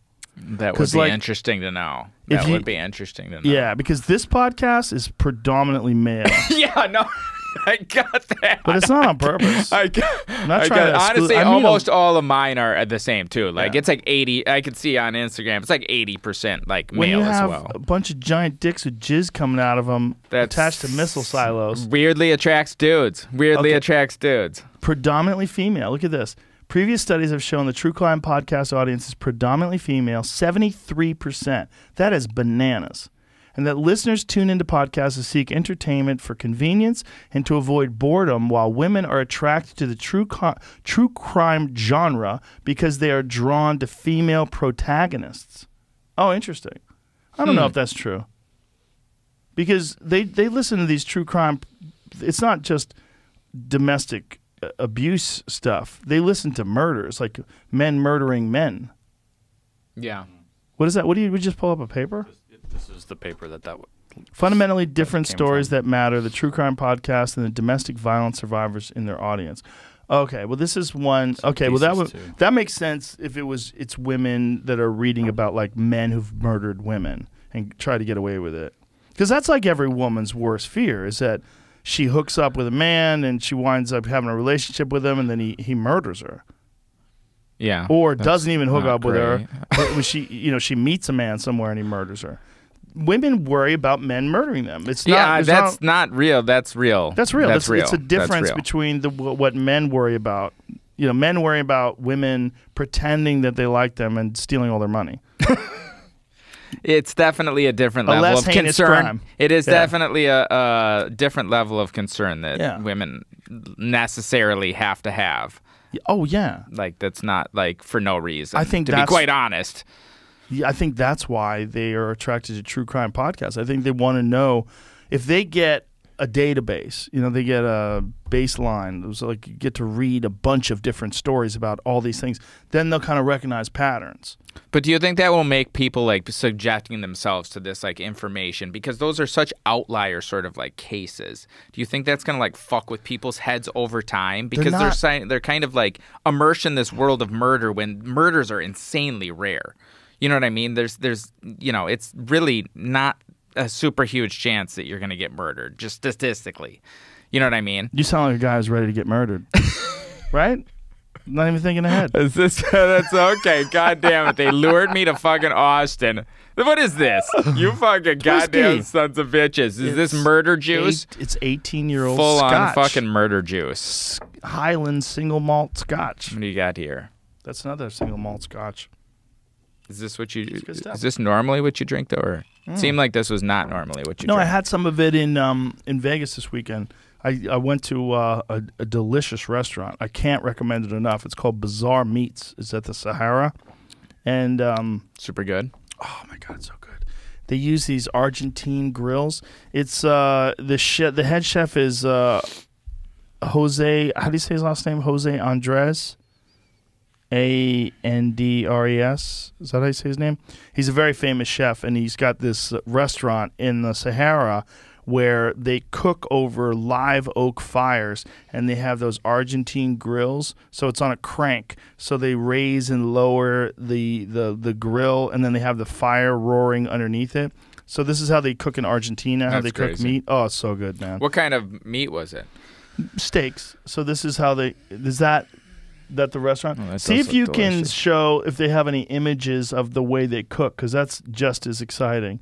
So when you walk into the place, they have this. You kind of would have to see the images of like the way it's worked. Actually, go to Grillworks. This is a better. Yeah, see, keep clicking to the right. Maybe they'll show you the steak setup. You cook pretty often, don't you? Oh my god, I'm a fiend. I cook constantly. Just go to Grillworks. Is it usually just grilling stuff, or is there other stuff that you cook too? Yeah, I cook other stuff. Yeah, but I like grilling. Grilling's my favorite, and smoking. I like smoking. I've smoked some brisket. And is this mostly like stuff that you've like hunted, or just all different like stuff from wherever? Yeah, mostly stuff that I've hunted. But I do cook domestic beef too. I try to keep it grass fed, grass fed and grass finished. But see if you can go to grillworks.com and you can see. Okay, so this is the company that supplies them. That's it. That's a good example. So see those That's cranks? an Argentine grill. Yeah. So see those Very cranks? interesting. See that the Yeah, wheel? yeah. You spin the wheel and it goes up and down depending upon which way you choose to make it go, and you raise and lower the grill depending upon the temperature of the fire underneath it. But the idea is to cook over geez. live wood, and when you do that, when you're cooking over live wood, you get this really amazing smoky flavor Sure. that comes. You go to my Instagram and you see that images of me cooking over it. I have one of those. I have one from another company called Sunterra, but it's a style of cooking where you're cooking over hardwood, and so you get all this like smoky flavor in the meat. And so when I was there, I was like, what do you got like for old Scotch? I'm gonna try some old Scotch. Sure. And they had this 27-year-old single malt Scotch. I wish I remembered the name of the company, but it was fucking incredible. It's so smooth. That's crazy. What were you in Vegas for? Just to like. UFC fights. Oh, okay. The UFC was this How past often weekend. are those fights per year? Like, how many fights per year are there approximately? Almost every weekend there's fights. Yeah, they So have, like 50 or something like that per year. yeah, pretty close. And you are at all of them? No. Oh, okay. I do 10 a year now. Oh, okay. I'm down gotcha. to 10 a year. Yeah, maybe even less because of the pandemic. So see, that's it. So I'm cooking that's a regular steak, and so see how it works there. There's a wheel, and you crank the wheel to go up and down, but that smoke is like going into the flavor of the, it's filling the meat with flavor.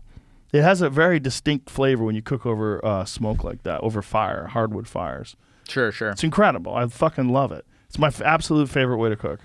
The easiest way to cook and the most convenient and probably the best is like a Traeger grill, to have like a pellet grill because you can control the temperature much better. It's like, this is like if you're a dork and you want to spend a ton of time. What is that, Jamie? Their Instagram page has some sweet.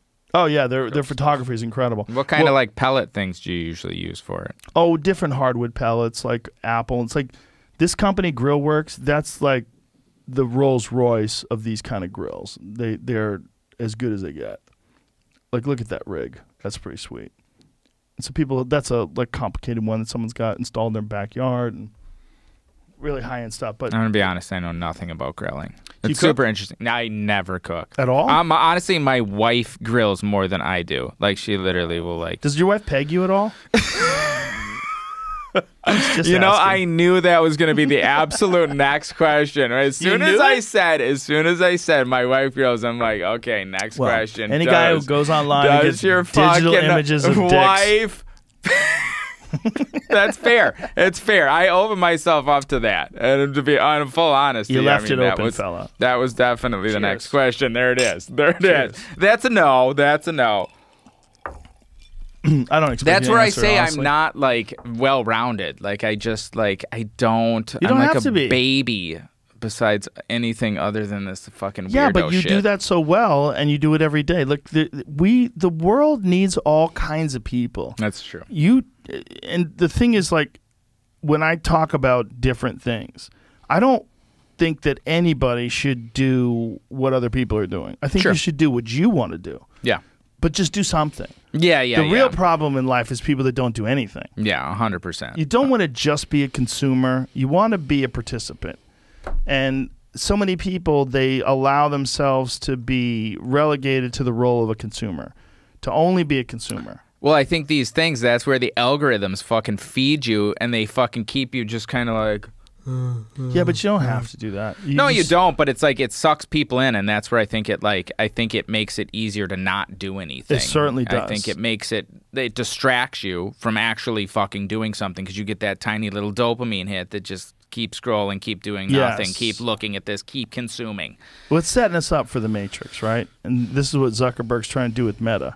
He's trying to jump ahead of it. He's trying to get in on it before anity else gets in on it. Yeah, that's You the can be thing. an avatar, and you can have fun, and I will put a device attached to your penis, and it will give you Hey, pleasure. I don't remember that. That's what's going to happen. I do not remember him saying you put a device attached to Do you my hate me? penis. Do you hate me, and do you wish I sucked your dick? Well, I will in the Meta.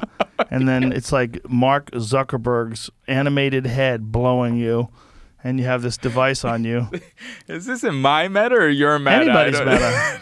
You can choose free to. reign. You can Free choose. Shut reign. up, Mark, and suck my dick gladly. And he just gets on his knees. He takes a small sip of water like this, like he did when he testified in front of Congress. And he gets on his knees and he doesn't care. It's not really him.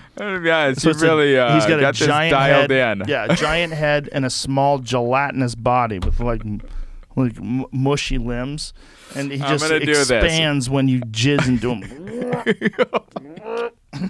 I'm going to make a picture of that. I will make a picture video. of that. We need a video. A video? We Okay. need a video I will of try and him- make a video of him that. like moving in with his little tiny lips, moving in towards People your cock. could do this. I don't need to do it. Somebody can do this better than me. Oh, This is like, don't be no, copping out. dude, Don't that's- be copping out. No, I'll do it. I will do it. I your will destiny. do it. I will do it. It is definitely okay. So he's on the ground. Somebody's in a chair. Like what kind of chair? Like Yeah. a medical chair? Like a dentist chair? Like what are we talking here? What's Like a the scene? Set the gynecologist scene sort a of little. setup. Like your legs are Okay. strapped into some sort of a harness, and you have a cock ring on, and he comes in. Okay, you're getting pegged, yes or no? No, he Okay, comes in you're to just blow you. okay. He comes in to blow you, and he's like he's got a big head, but his Right. body is sort Tiny, of gooey, like an alien. Like and think it this. fills up like a balloon. like this. Think of Okay, this. that fills up with Like the an alien, jizz, which is what I Okay. think we're going to look like.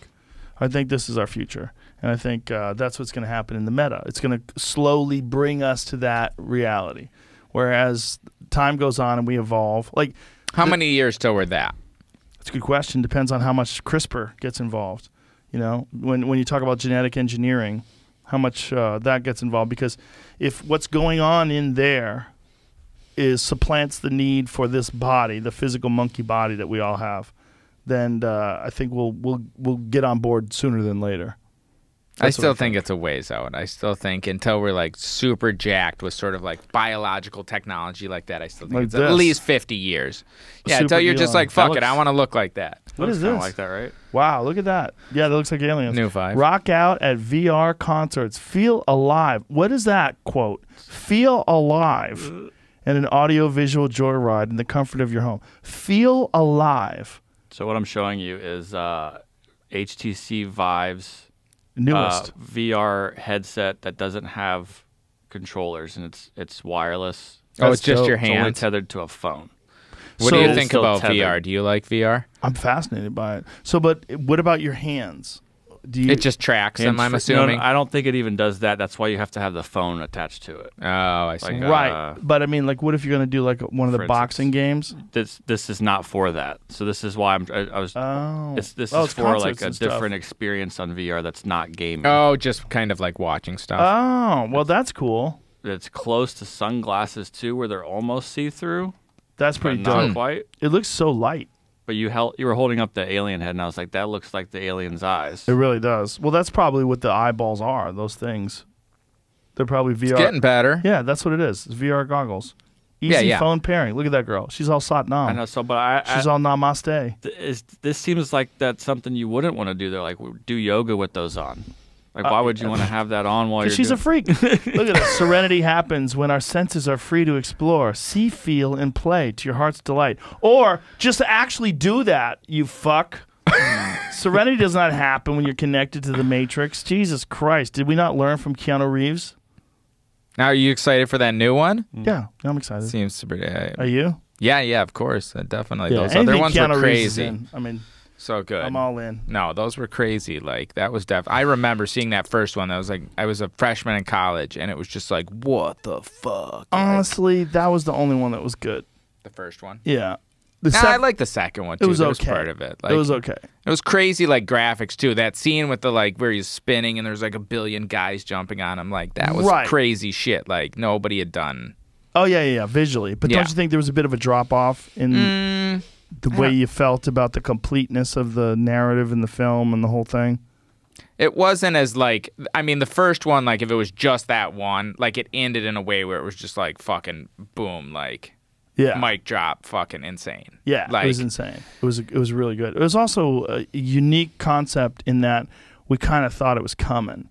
Like, if you think about the future, if you think about human beings and our relationship to technology, and when you go back to that film, like, what was The Matrix, like 2000? I think it was 99. 1999. Yeah, no, I was a freshman. I remember like walking outside after watching that, and it was like, oh my God, is fucking reality real? Like, I was like fucked up. Like, it was like, what the fuck? Like, it's kind of crazy if you think about 99 too. Technology was in its infancy. Oh yeah, this was like, I got into college and it was like, oh, I've got broadband internet. Like, what the fuck? I can download any MP3. Like, you know what they should do? What they should do instead of all this Matrix 4 shit? They should redo the Matrix with new technology, like they redo Spider-Man. They just did a thing I saw with Unreal Engine. Oh my God, it is fucking crazy as shit, dude. There's an Unreal with, oh my God, it is insane. Matrix? Yeah, with the Matrix. Oh, you got to pull that. Matrix Awakens. It's technically a tech demo. It's not. It's on quite running a on game. PS5 and Xbox One. Yeah, it is looks insane. It is fucking insane. It looks so good.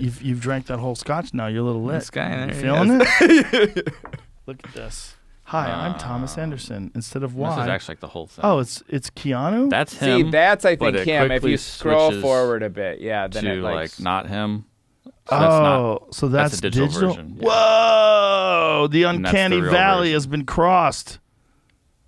No, it's insane. Like the video that they have, like it's like, okay, video games are about to get like, switches into this. yeah, I'll that's just skip it a little fucking bit. video game. Wow. Yeah, that's it's so close now. My God, it's so close. It's getting better and better all the time. Insane. Ooh, 67 Insane. Camaro. Nice. Maybe 68. This is amazing. Yeah, It's so good. yeah. Like, look at that. That's like real time. That's a video game now. Like, what the fuck? That's amazing. The representations of the humans, they're so good now. Yeah, and the like all of the like lightings, the shot. I mean, it's just like they're able to like just do anything.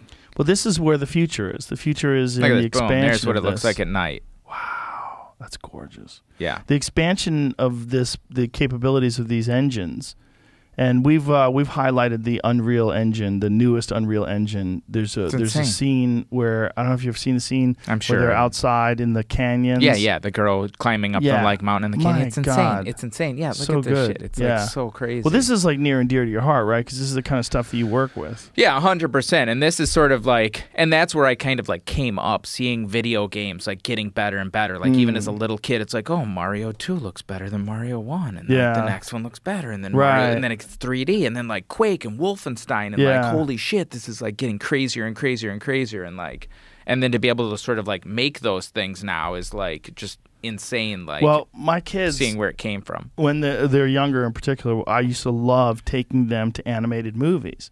And it's like many of those movies are very fun, even for adults, like The Incredibles and stuff like that. But what's really incredible and what's really enjoyable to me was just seeing how far the technology had gone.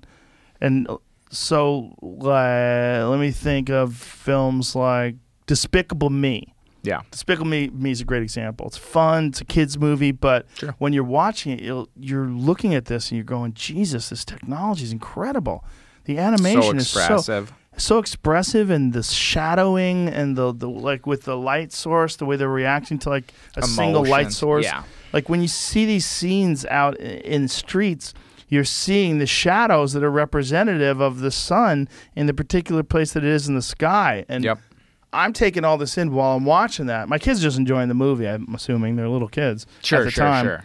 But I'm just blown away by the technology itself. It's crazy because it's like it's really limited by your imagination. Like Yeah. you can literally just do anything you Anything. can think of at this Anything. point. And it's sort of like it's crazy to see like where that's going to go. Like it's very hard to sort of like picture looking back 20 years from now and us looking at the stuff like we look at 20 years ago, how it looks so primitive and so like simple. Like Yeah. it's hard to imagine how it could even sort of like get better from here because it's already so sophisticated. I and guess so, it's like, got to get better, right? Of course, it will definitely get better, but it's like How much better can it get?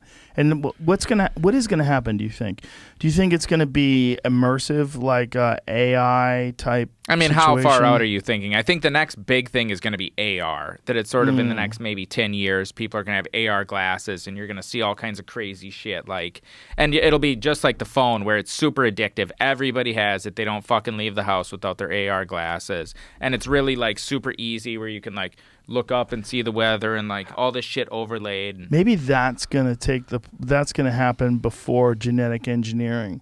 Yeah, that people 100%. will wear That'll be AR. like 10 years from So now. every man will look gorgeous. Every man will look like Chris Hemsworth, and every woman will look perfect because you have the AR on. Filter. So, you know, Yeah. women wear makeup to look better. Yep.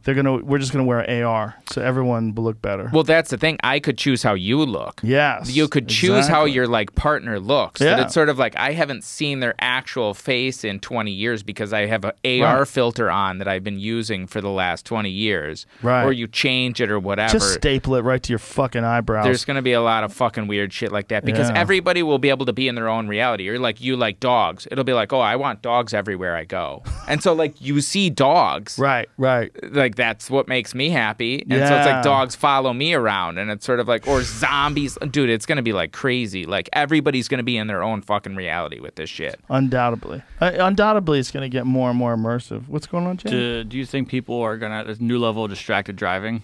Yeah. Nah, by this time but they'll I have think the with like autonomous sorted. driving- Yeah, they'll have that like sorted, I think. Autonomous cars are coming. I mean, I have a Tesla, the new one, the S, the Plaid. The fucking driving thing is incredible. It's even better than the older ones.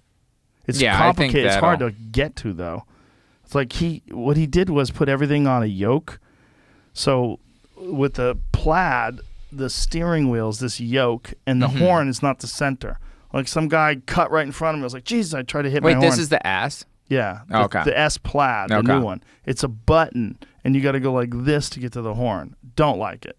Don't like where the button is. Love the car. The car is a genius piece of tech, but the horn sucks. It sucks where it is. It's not in the center. It should be in the center.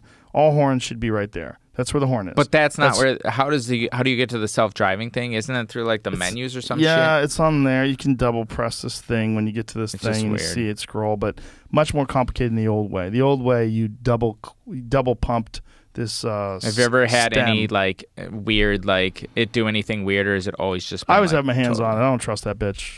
I always have my hands on that, but I'll hold it for someone and watch. Like, look what I can do. I don't have to drive. Does it totally make turns? Like, will it make like a full turn, or is it more Yeah, like it stops lane? at red lights. It does everything. Totally it's driving. wild. Yeah, it does wild stuff now, but I don't trust it.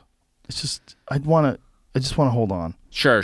Well, Yeah. you're supposed to hold on. You Yeah. definitely. I don't think they're definitely recommending Some people go you to sleep. not. I've seen some of that stuff where people do crazy shit. Sleeping on and the it's highway. Like, oh my! I could not imagine that. I can't fucking like. Have no, you ever I'm driven not a there. Tesla? I don't think I've actually driven a Tesla. I've driven in them, but I don't think I would. There's no fucking way I could sleep though. Like, what are you No. talking about? My car has some level of sort of like self-driving something, but What do you have?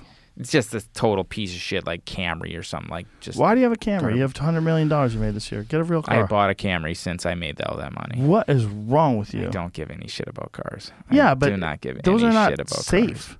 No, they're not Maybe safe. they're safe. I should get a better car that's like No, safer. wait, I shouldn't say I that. should get a- They're probably safer than old cars, which is what I like. Like, but I'm they're not saying it's safer not than safe. new good cars. Here's the thing: it's not slick. It's not fun. Like, No, if you want to get a Toyota, dude, it's garbage. get a Lexus. Lexuses are amazing. They make an No, I amazing need to car. get like a better like car that's like kind of Get a- safer. get one of Lexus. them Lexus sedans. Oh my Okay. God, they're so Pretty smooth. nice. Pretty nice. Oh yeah, I've had 3 Lexus trucks over the course of the years.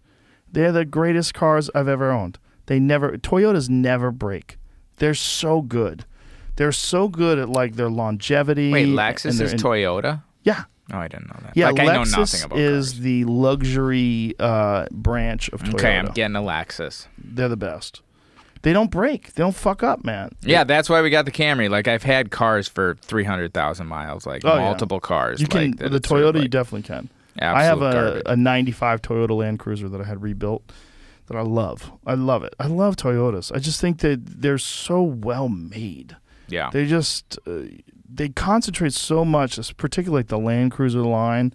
they concentrate so much on reliability, dependability, and durability. Wait, what's a Land Cruiser? Like an SUV or like I don't even know what that is. Yeah. It's a SUV. Yeah, it's an SUV, and the 95, which is what I have, is the 80 series, which is a legendary SUV because they use them a lot overseas, and like they use them in Africa, they use them in Australia quite a bit. They use them like in the military or just in like businesses? Military, but also like, people that are in the backcountry all the time rely on those these. are like an iconic sort of like super model. reliable. I see. They have solid real like live axles, like solid axles in front and rear, so they're really great at traversing difficult terrain. Do you have like a bunch of like land? Like where do you like use this? Yeah, but I do, but I don't. I just love it because I bought a car that I specifically had made for an apocalypse vehicle. Okay, It's got a large gas you do. tank and floodlights. And What are you most worried about? How this apocalypse is going to happen? What I'm most worried about already happened. The people panicking and freaking out. But that's and not the buying apocalypse. Guns. That's just it's the beginning of what could happen if we have a deterioration of society, especially if we have a lack of services. Like if the power goes out, if the grocery stores go empty. If the power went out, shit would get real fast. Real fast. Your JPEG's going away real fast. Well, I use it out here. Shit gonna get real. I used it out here, my Land Cruiser, when we almost lost the power grid in Texas last year. Oh, with the ice storm thing or whatever? Because they're not prepared for winter. Because it doesn't get like Montana winter in Texas. So when it did, they didn't know what the fuck to do, and they came within 4 minutes of losing the grid. And so, really? Like, what do you mean losing it? The power grid literally shutting down because it was overrun, and then they figured it out and made the proper adjustments, but not good. But my point was, when you get on the highway that time, none of the plows had worked. So there's no plows out here because they don't anticipate. They don't anticipate any snow. Yeah, that's how they Charleston definitely don't. is. Yeah, they didn't plow for days, and it was like we're just waiting till it melts. But with my Land Cruiser, I was loving it. I just was gliding around town like wee. I had so much fun. It was so easy because first of all, I grew up in Boston, so I'm used to being around snow. Yeah, and I used to deliver newspapers for a living. So I drove in snow. Sure. For years, I drove in snow. Yeah, I'm from Wisconsin. Like, grew up in snow. Like, definitely. And with this Land Cruiser, my goodness, it's just it was like a dog that's let off the leash. Like, yay, I get to Nothing's run. even open though. Was anything everything even was open? Oh, yeah, was it? Yeah, a lot of things were open. All the grocery stores were open. Hardware stores, stuff to get things. It's crazy how much that fucked things up, though, that we're like still feeling the effects of that like a year from now, like supply chains and shit, just like. Well, that was minor. The real supply chain issue is what's going on in China and overseas, and dealing with the shipping crisis, which is like a trucking shortage. There's quite a few issues. Yeah, there's quite a few issues that are compounded by inept leadership and. The fact that we rely on other countries for trade. We are so dependent on other countries for our medicine. There's a massive shortage of semiconductor chips right now, so it's very difficult for people to get cars. Like, speaking of which, the new Land Cruiser that Toyota makes and the new Lexus has they take the Land Cruiser 300 and they make a luxury version of that. They had to shut down production because there's no semiconductor chips. Yeah, it's crazy how one tiny little piece of the car can completely like derail the whole fucking thing. That it's sort of like we've got everything ready to go.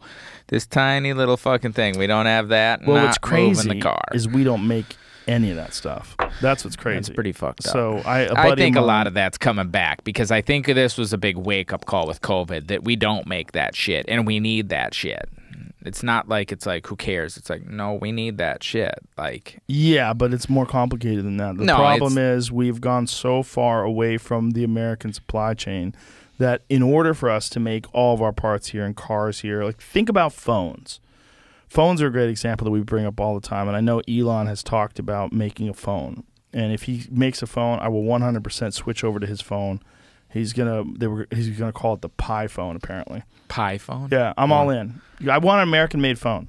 I think they can do it. And Samsung is actually making chips here in America. They're actually opening up a plant here in Texas to make chips in Austin. And every phone that you get now is essentially made by people that live horrible lives. 100% in these dorms, they're making like insanely small amounts of money. Like they're living in. They have nets around the building to keep people from jumping off the roof because so many people are committing suicide. Yeah, that's fucked up. It's not good. That is fucked up. And that's and that's not even the really dark stuff. Is the minerals, the way they get the minerals out of the ground. Like rare earth minerals and shit. Some of them are literally made by child slave labor. Is digging these minerals out of the ground. I mean, Jesus. Vice, back in the day when Vice was actually Vice, did a piece on, I believe it's called coltan. I think it's called coltan. It's a mineral. A mineral that's you get a lot of it is sourced in Africa, and a lot of it is pulled from the ground by child slave labor with like sticks. Christ. So. Using sticks to get these minerals, digging them out of the way in ground. like a mine or whatever. Like chipping away at this. Imagine, go to like the height of technology, which is, in terms of application and use by the average person, is a cell phone. Sure. Oh, for sure. This is the fucking like absolute 100%. The height of the application of technology in human your everyday technology life. and human progress. Now take what's necessary from that and take it all the way to the beginning, and you find a child slave. Look at this. Christ. They're literally using sticks or shovels and digging this stuff out. That is fucked up, dude. Yeah. Is this Vice? No. What is this? It's a different article about it. Different. So is it coltan? Yeah. Coltan, yeah. Children like Solange are the first to pay the price of coltan trade. Many start working as young as 7 years old. So this is where they get this stuff, and this stuff is what you would call a conflict mineral. And this this mineral is an important factor in the production of cell phones. Children in the Democratic Republic of Congo mine for coltan and face abuse to supply smartphone industry. Jesus Christ. Yeah. That's fucking crazy, dude. Like when It's you crazy. think of it exactly how you said it in the scope of like this being the most technologically advanced thing, and these kids are like in the fucking mud scraping it out. You see it right there, and in it's those images. necessary. It's necessary, and this is what's wrong. That's so fucked up. This is what's wrong with our life in general. It's almost like a testament to the deterioration of our appreciation of where everything comes from and our ethics and our values.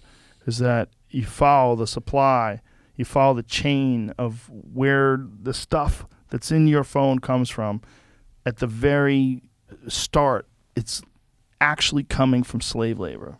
That is fucked up. Yeah, and we're all participating in it. 100%, and that's the thing. Like that's the phones, and the phones are priced the way that they are because that. No. They need that stuff. The problem is that stuff. Yeah, no, I know they need that, but it's sort of like even once they get that, then it goes to China, and those people are not that much bad. They're not as bad, but it's not great either. No. But the thing is, there's still immense profit by these companies. Apple's one of the most wealthy companies on the planet Earth. 100%. And you got to wonder, if you did all that in America, how much less money would you make? You'd probably make less, but wouldn't you feel better?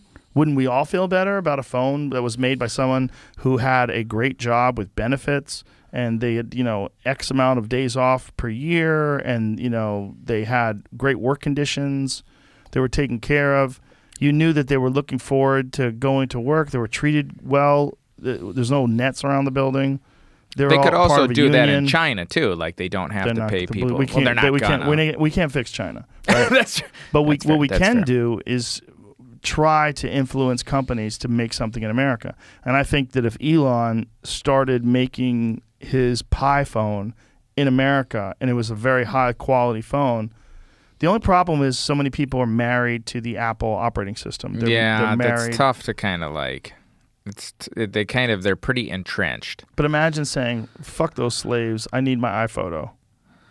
It's definitely no. I think people they gloss over it. Yeah. And they convince, and I think everybody convinces themselves, myself included, that it's sort of like okay when it's like no, it's pretty fucked up in a way. It's pretty fucked up. It's like, pretty fucked up. Being honest. Well, honestly, you and I might know about this, but very few people that are using phones really do. That's true. I'm very acutely aware of it. I did a short film where I kind of like sort of outlay a bunch of like income inequality things that are just like especially looking at the third world. It's like it's just the average person in America, a normal salary compared to these people in the third world is like fucking rich as shit. Well, if you know make what I mean? $34,000 a year, you are in the top 1% of the world. Yeah, and that's like the top 1% of the world. Like, and that's considered poor in America. Yeah. And so it's like getting a sense of the like full scope of the world and how much money people have. Like it's super fucked up. And I honestly don't think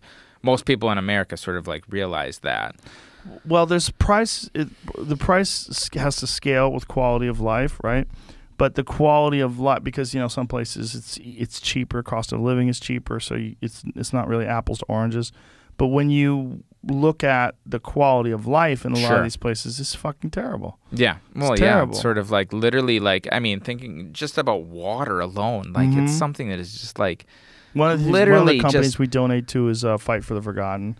And Fight for the Forgotten. They build wells for the pygmies in the Congo. Oh, really? Yeah, my buddy Justin Wren, he's gone over there multiple times, and he founded this company, and they just provide clean drinking water. And just due to that, they've built from this program that we've done, the donations that we've done, and when we were working with the Cash App, they've built many, many, many wells over there and supplied a ton of people with clean drinking water. It's something that honestly to me is like unimaginable. Like growing up in the United States, like not having water. Right. Like it's so literally like free and ubiquitous that like that being something that you need to be like concerned about.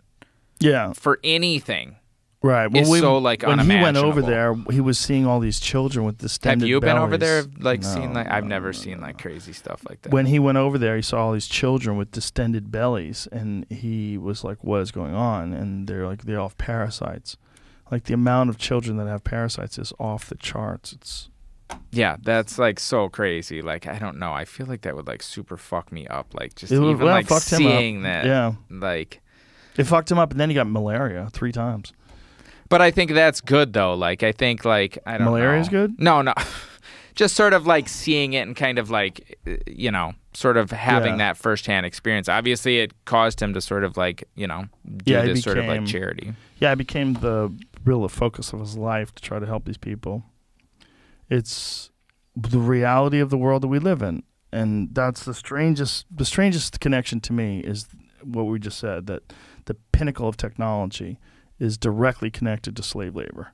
That if you follow it down, you get people who are the poorest people on earth working in the worst conditions imaginable, digging holes in the ground with sticks to pull these fucking minerals out. So even if it was in the United States, would we still be able to do that? Because it's sort of like I don't know. I'm more saying like my understanding is these rare earth metals are only in certain parts of the like world that I got the impression that not that many are in the United States. That's a very good question, but that's why we need to like Cambodia or wherever. You know what I mean? No, that's a good question, but you could ethically source it in those places. Like Sure, what yeah. you could do is you could develop some sort of a place in those places where you pay people correctly. Sure. Yeah, and put in safety stuff. Put in schools and take care of them and don't. The dark stuff is that they treat people differently in these other countries in terms of like how much they pay them and how many hours they have to work because they can. Like they don't have laws there that are like the laws that we have here in America, where that's why unions exist. Unions exist as much as people love to complain about unions. Unions exist because people in power will abuse people that aren't in power. When you're running a gigantic company and you can make X amount more by making people work X amount more and making them get paid X amount less, people just do it. Yeah. They do it. And If then they what are you can, going they to will. do? You going to go somewhere else? Fuck off. Take it or leave it. And that take it or leave it shit is why unions got developed in the first place. Then if you don't have that, worst case scenario is what we're seeing. These people are digging holes in the ground to pull out the minerals. Well, if there's no laws and there's nothing stopping them, then they're just going to do what you got to wonder if that's the only way to do it. No, you also got to wonder how much of that stuff is recyclable, right? Because we cycle through new cell phones. From the cell phones, I think a lot of it is recyclable. Oh, I'd like to know, because there's so many cell phones that if you think about how many cell phones get thrown away and how many cell phones get replaced every year, most people get a new phone, we say every 2 years or so? Something like 2, that. I 3 think years. it's slowing down, though. It should. I have an iPhone 11, and I use it all the time. It's like a secondary phone that I have, and it's not much different than my 13. Pretty much the fucking same thing. It's definitely getting more sort of like incremental. The sort of like changes moving forward. Yeah, if they could get a large supply of those rare earth minerals. But then the other thing is, like, do those minerals get exhausted by the use in the cell phone? Are they recyclable? I think most, my understanding, I could be just completely talking on my ass. I think most are recyclable, but a very small amount are not recyclable. Well, it's just such a weird aspect of the most advanced part of our life and our society. It is weird that it comes down to these like literal like fucking crystals. Like fucking that it's like we need these magic crystals to fucking like beam shit from outer space. Like if you step back and think about it, it's absolutely fucking like insane. Like just. Do you remember Star Trek? These things. I never watched Star Trek that much. I was very more into Star Wars. Well, that's what they needed in Star Trek. They needed crystals. Some crystals for their like spaceship or some shit. What did they use in Star Trek? Remember, they always needed like some fucking crystals to run the Enterprise. There was like a thing they would have to some fucking get crystals. Yeah, there was a thing they would have to get crystals from Dilithium? Is that what it was? It's an invented material which serves as a In which controlling Star agent. Trek are we talking? There was like What'd you say? It's a antimatter matter reactor. But Fuel. Dilithium crystals? Oh, sorry, I didn't put it up there. Yeah, dilithium is an invented material which serves as a controlling agent in the matter-antimatter reactors. The original series, dilithium crystals were rare and could not be replicated, making the search for them a recurring plot element. Yeah, makes sense. That's probably how it's going to go down. Isn't that wild? That even back in the Star Trek days, which I believe started in like 67 or something like that, that even back then they recognized that there was a need for crystals and minerals. It is pretty fucked up. Yeah. Dilithium crystals. It'll be interesting if those become very, very, like, we run out and, like, in the future that it's like, oh, shit, those become insanely, like, expensive or something. They'll figure out other ways around it, I think. We would hope, but that they'll figure out shit. That's not the case with the supply chain issues. We realize, like, okay, they're not figuring it out. We have a real issue. That's true. Yeah. I mean, it's definitely, it's not a given that people will figure it out. These problems are very complex, and they're sort of like there's no guarantee they'll just get solved. No, we've seen over the last year and a half. Yeah, and I wonder what else could be done in terms of like how to make electronics. Like, is the path that they're on now using these coltan crystals and coltan minerals and using all these different things that we have with semiconductor chips? Is that the only way to do this? Or is this the way we've gone down this very particular path, and we're so far down this path that we don't want to start from scratch again and take it from step one? Nah, I think they'll do other things. I think they'll in the future have more like bioengineering things where they'll figure out how to hack a like blood cell or something, and that will be the like fucking microchip or some shit. I smell an animation cooking. I think there will be other things. Like, again, there's a lot of people are very incentivized if these metals become a problem to figure out something else, because you fucking figure that thing out. There's a bazillion trillion dollars. So I think it's one of these things where there's got to be other ways around this stuff. Yeah. I think it just the problem is that might be the way around it, that it becomes integrated with your body. So that might be the thing that leads us to become fucking cyborgs.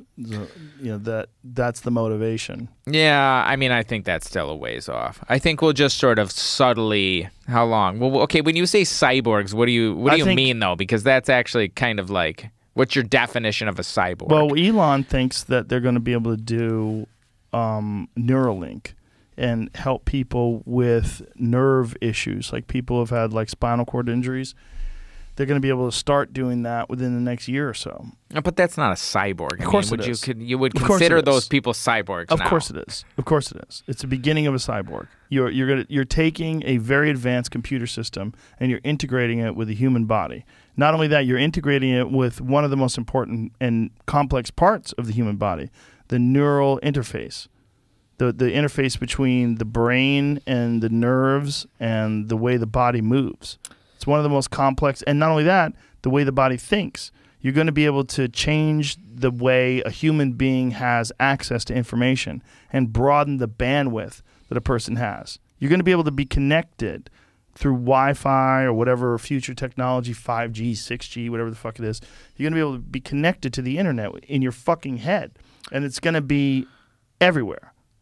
But when do you think? So, like, I mean, not to downplay these things. Obviously, it's crazy as shit.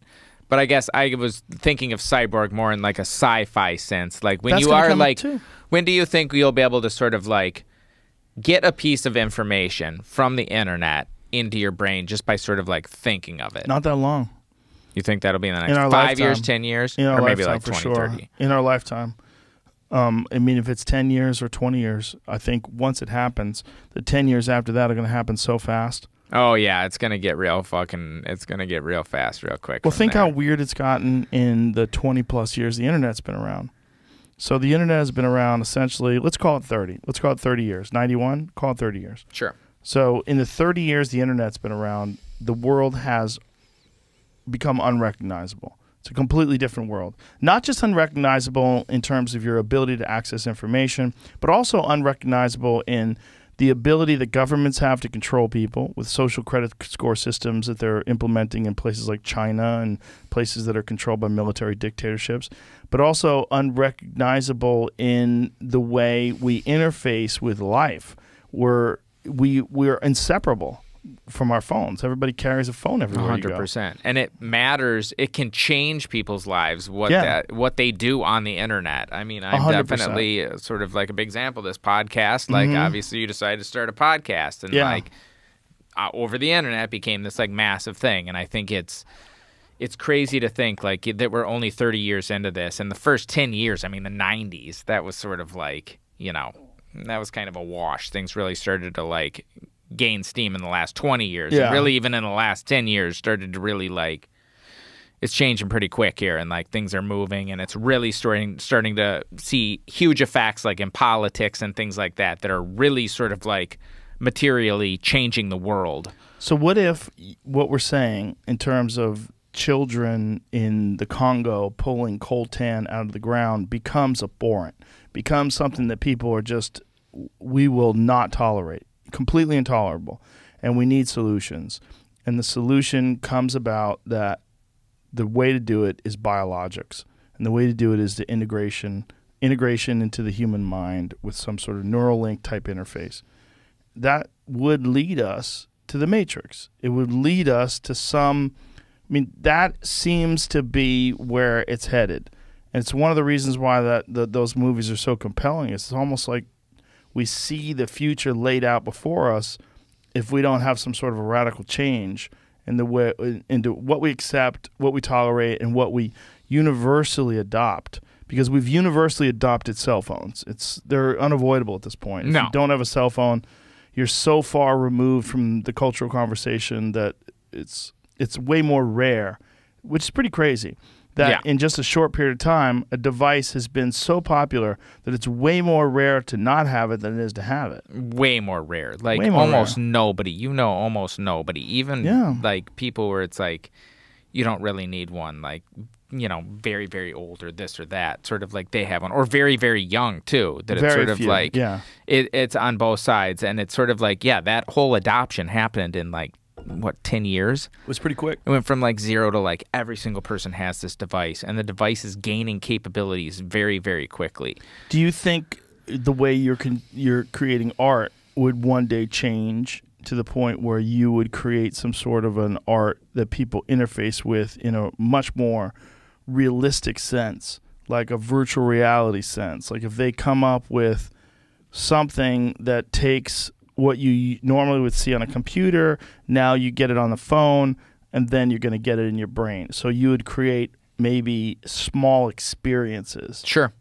Yeah, 100%. I think that's sort of like if that technology, because at the end of the day, I look at art as just a way to sort of like, sort of get ideas across and give people some sort of like emotional experience. You experience some emotion when you know, see the underwear and this or that. It's funny or this or that. And I think, you know, as new tools progress, I'll use those tools. Like whatever is sort of like available to me, that's what I'll like use. And I'm always excited about the most advanced technologies out there that are sort of, you know, bleeding edge type things that can give you a more just visceral experience with art. Have you seen Ready Player One? Yeah, 100%. Yeah, that, and Jamie just read the sequel to it. Apparently there's an awesome sequel. But Ready Player One, to me, represents the pitfalls and the inevitable, both together. That people are not going to care about the external physical world because you're going to be interested in the internal digital world. Yeah, and I think that's where it's sort of, I think it, especially if the problems in the physical world become very annoying and very sort of like, it becomes a not fun place. And you can, like, you know, immediately sort of like be in a very different space that makes you feel better and makes you feel like you're in like a cool place instead of a shitty dumpy place. Then yeah, I could very much see that. Yeah, we'll be incentivized. And I think that could be what's happening when you look at all the negativity that's on Twitter. I would venture to say that at least 40% of what's written on Twitter is negative. Yeah, I mean, it's definitely... I just threw that number out. Just made it up. It's probably accurate, though. What do you think, Jamie? What percentage of Twitter do you think is negative? 30%? Yeah, but I was also, I can't not know that like half of it is created by bots and just like trolls, shit posting. Yeah, right. But my point is the experience of people who take it in. Like, it doesn't matter if it's a bot or if it's shit posters or if it's trolls. What you're taking in is negative. It's negativity. That could motivate people to go into some sort of meta-type environment that would be much more positive-based, much more positivity-based. I think the metaverse will just be a extension of Twitter. Well, yeah, but it's not Twitter. It's Facebook. When you see that, but whatever, meta, it's the same. It's people like congregating in a space, but it will sort of be like it will just be a version of Facebook is just a version of Twitter. They're the same sort of like, there's a bunch of like, they're just organized differently. All that negativity, you just see it in like little groups of like, you know, sort of people congregating. You know what they're planning with Meta, right? Yeah, I mean, I think that was mostly just marketing BS, to be quite honest. Like, I don't think anything changed that much right now. I think they're planning to do these things, but I think they're still like a ways off in terms of them sort of building this like metaverse. I think the term metaverse is thrown around a lot, and it's not, there's no sort of like clear definition of it. Right, but they're defining what they're going to do in the future when the technology becomes more viable. They're essentially, they set the foundation. They're laying the foundation, and they're going to run the electrical and the gas and the water pipes. But this is the future. Yeah, but I mean, are you going to be super excited to get into that future with Facebook? It doesn't matter. I wouldn't have been super excited to get into Twitter if you told me in 2007 what it would become in 2021. Sure, that's true. It's definitely, I mean, I think they will certainly try to do something, but I think people are going to be a bit resistant to that just because they sort of, I don't know. You don't think so? No chance. They're diving right in. That's the thing. People will dive right in if it's compelling. If they create something where it's a compelling experience, then people will sign up. If they don't, then people won't. Have you seen the Meta commercial where the kids are they're at a museum? A Facebook commercial? It's for Meta. It's a Meta commercial. I've not seen that. You need to see it. Is it like creepy as shit? No. It's actually cool. Like, the thing about the commercial is, like, you go, oh, I want to do that. Oh, okay. Like, I want to hang out with these kids. That's the thing. If they make something that's a cool experience, people will do it. Like, let me show you. You'll be able to appreciate this because it's interactive. So here's this is the experience. So you got these kids. Oh, I have seen this. I never actually looked at it that closely, though, to be quite honest. I love the commercial. So they're watching this picture, and they're leaning close, and the tiger looks at them. And so look, then you get into it. This is the dimension of imagination.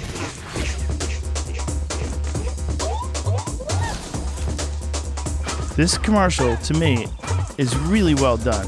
Because these kids are looking at it. At first, they're a little skeptical. And then they start bobbing their heads to the music. Look, yeah. Okay. Look at that fucking owl. That's cool. Look at these monkeys dancing. The snake is cool. Look at this. Look at them. See, look. Now they're all in. Look. Now they're all in. Bobbing heads. They've got the youths. They've got the youth demo locked down. This is going to be fun.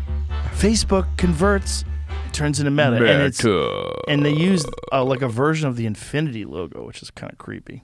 That is interesting. That is where your soul. I mean, that's the thing. Again, yeah, if they make something that's freaking good, like that's the reason. Like, why are you still on Twitter? I'm not. So, what do you mean you're not on Twitter? You're not on it at all? Post.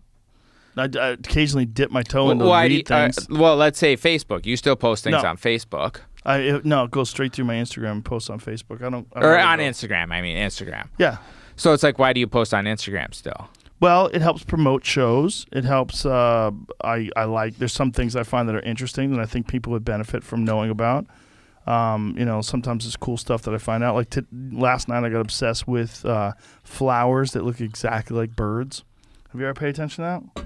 Flowers that look exactly like birds? Yeah. Go pull up my last post.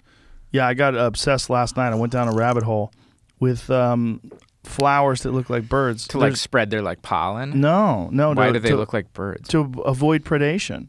To keep bugs away. Look at that. Oh, that's crazy. Crazy. And that's just one. What the fuck? Look at that one. That's a flower? That's a flower. What the fuck? So it avoids predation. What the fuck? Yeah. That is they look crazy. Like hummingbirds, and hummingbirds eat bugs. Oh my god! Isn't that wild? That is super fucked up. And what is the Those are dope. the definition of that? I mean, what is the explanation for that? There is not one. I've looked into it. They don't exactly know. So It's got to be some evolutionary type. Well, some of it, like there you see Forrest Galante says some of it is coincidence, some of it is he's a biologist. Oh. Some of it is biomimicry, and interestingly, some of it means to signal to other species to visit the flower to help pollinate. Botany is one of the fields where we think we know everything, and we have barely scratched the surface. Yeah, the idea that there's biomimicry would somehow or another suggest that these things can see. That's what's crazy. I don't understand. 100%. What does that even fucking mean? Biomimicry. It's a fucking plant. Go back to that one. That is so clearly a bird. I know. What? That doesn't even make sense. Biomimicry. How does a plant be like, you know what? I'm going to change how I look over time to look like a bird. What the? It's so bizarre. It's so bizarre. And the fact that it's common. I mean, there's there's a species. bunch of different kinds, super clearly look like birds. There's this one, and go to the other one, the first image. This is another one. Look at that. That looks exactly like... It has eyeballs, man. I mean, it has a beak that's yellow. It has the face that's white. It has eyeballs that are black. It's wild. It looks so much like a bird. It's very, very interesting. And... honestly, I think it's for the pollination, because then the bird touches it and then it goes spreads it Well, birds don't really pollinate. It's generally insects. Birds? Oh, is it? Oh, okay. Yeah. I don't know anything about it. I don't think birds pollinate, do they? I think it's Maybe mostly not. bees. Maybe but not. the point is that somehow or another, this plant figured out a way to pretend that it's a bird. Yeah. For whatever the reason is. Up. So that's what I use Instagram for. That makes full circle. Yeah. But I think it's something ones. where you can kind of Look at that one, man. share that. Look at that one. That is wild. crazy. Bird-shaped magnolia. Wild. Bird-head magnolia. Wild. They look so much like birds. So beautiful. That one's a little abstract. I was just thinking, it's not the angle, because some of these No. obviously definitely No, look like there's birds, a but- bunch, though. That's yeah. That one, the one that I showed, the top right one, upper right-hand corner. That is crazy. That one is the most crazy because the face is like the beak and the eyeballs. It's so like a bird. I mean, even the way they're perched on the branches. Oh, where 100%. a bird yeah. would be sitting. Biomimicry is so bizarre. Well, it's bizarre when you see octopi doing it in the bottom of the sea, but it makes sense. Wait, what do they do? they mimic the walls of the, like coral. completely, where they look exact. Cuttlefish do it too, and they mimic it in order to hide from predators and to hide from their prey. So they can just sit there and chill, and then when something swims by, they can reach out and grab it. That's crazy. And they like change color or like change everything, change texture. You never seen? I'm not sure I've seen that. Pull up images of I did not know about this until my friend Remy Warren used to have this television show. What was it called? The Predator. Apex Predator, I think it was called. And what it was about, the show was basically about watching how predators pursue their prey and all the different tactics and skills that they use. And he would try to either mimic them or try to figure out like what are the limitations of a human when they try to do like what a wolf does when it chases down a pack of elk. And one of the things that he did was try to figure out what an octopus does to hunt. And he came on the show and was talking to me about it. He goes, dude, they're fucking aliens. He goes, they're so different than everything else. First of all, they're really intelligent to the point where they can solve puzzles. They can open up jars. Like if you put food inside of a jar. They can squish really like ridiculously like, really tiny. Weird, like, so watch this. I mean, these things can totally pretend to be their environment. So they assume the texture. Wow. Yeah, they can not just assume exactly the same as the things surrounding it. So it's not just assuming the coral reef's colors; it's assuming the texture of the coral reef, which is so bizarre. So they can change the surface of their skin in both in color and in texture and depth. It's wild. There's a bunch of them though. There's one of them where you see cuttlefish are maybe even perhaps more impressive. Pull up cuttlefish. Wait, what are cuttlefish? It's a type of cephalopod. It's real similar to an octopus or a squid.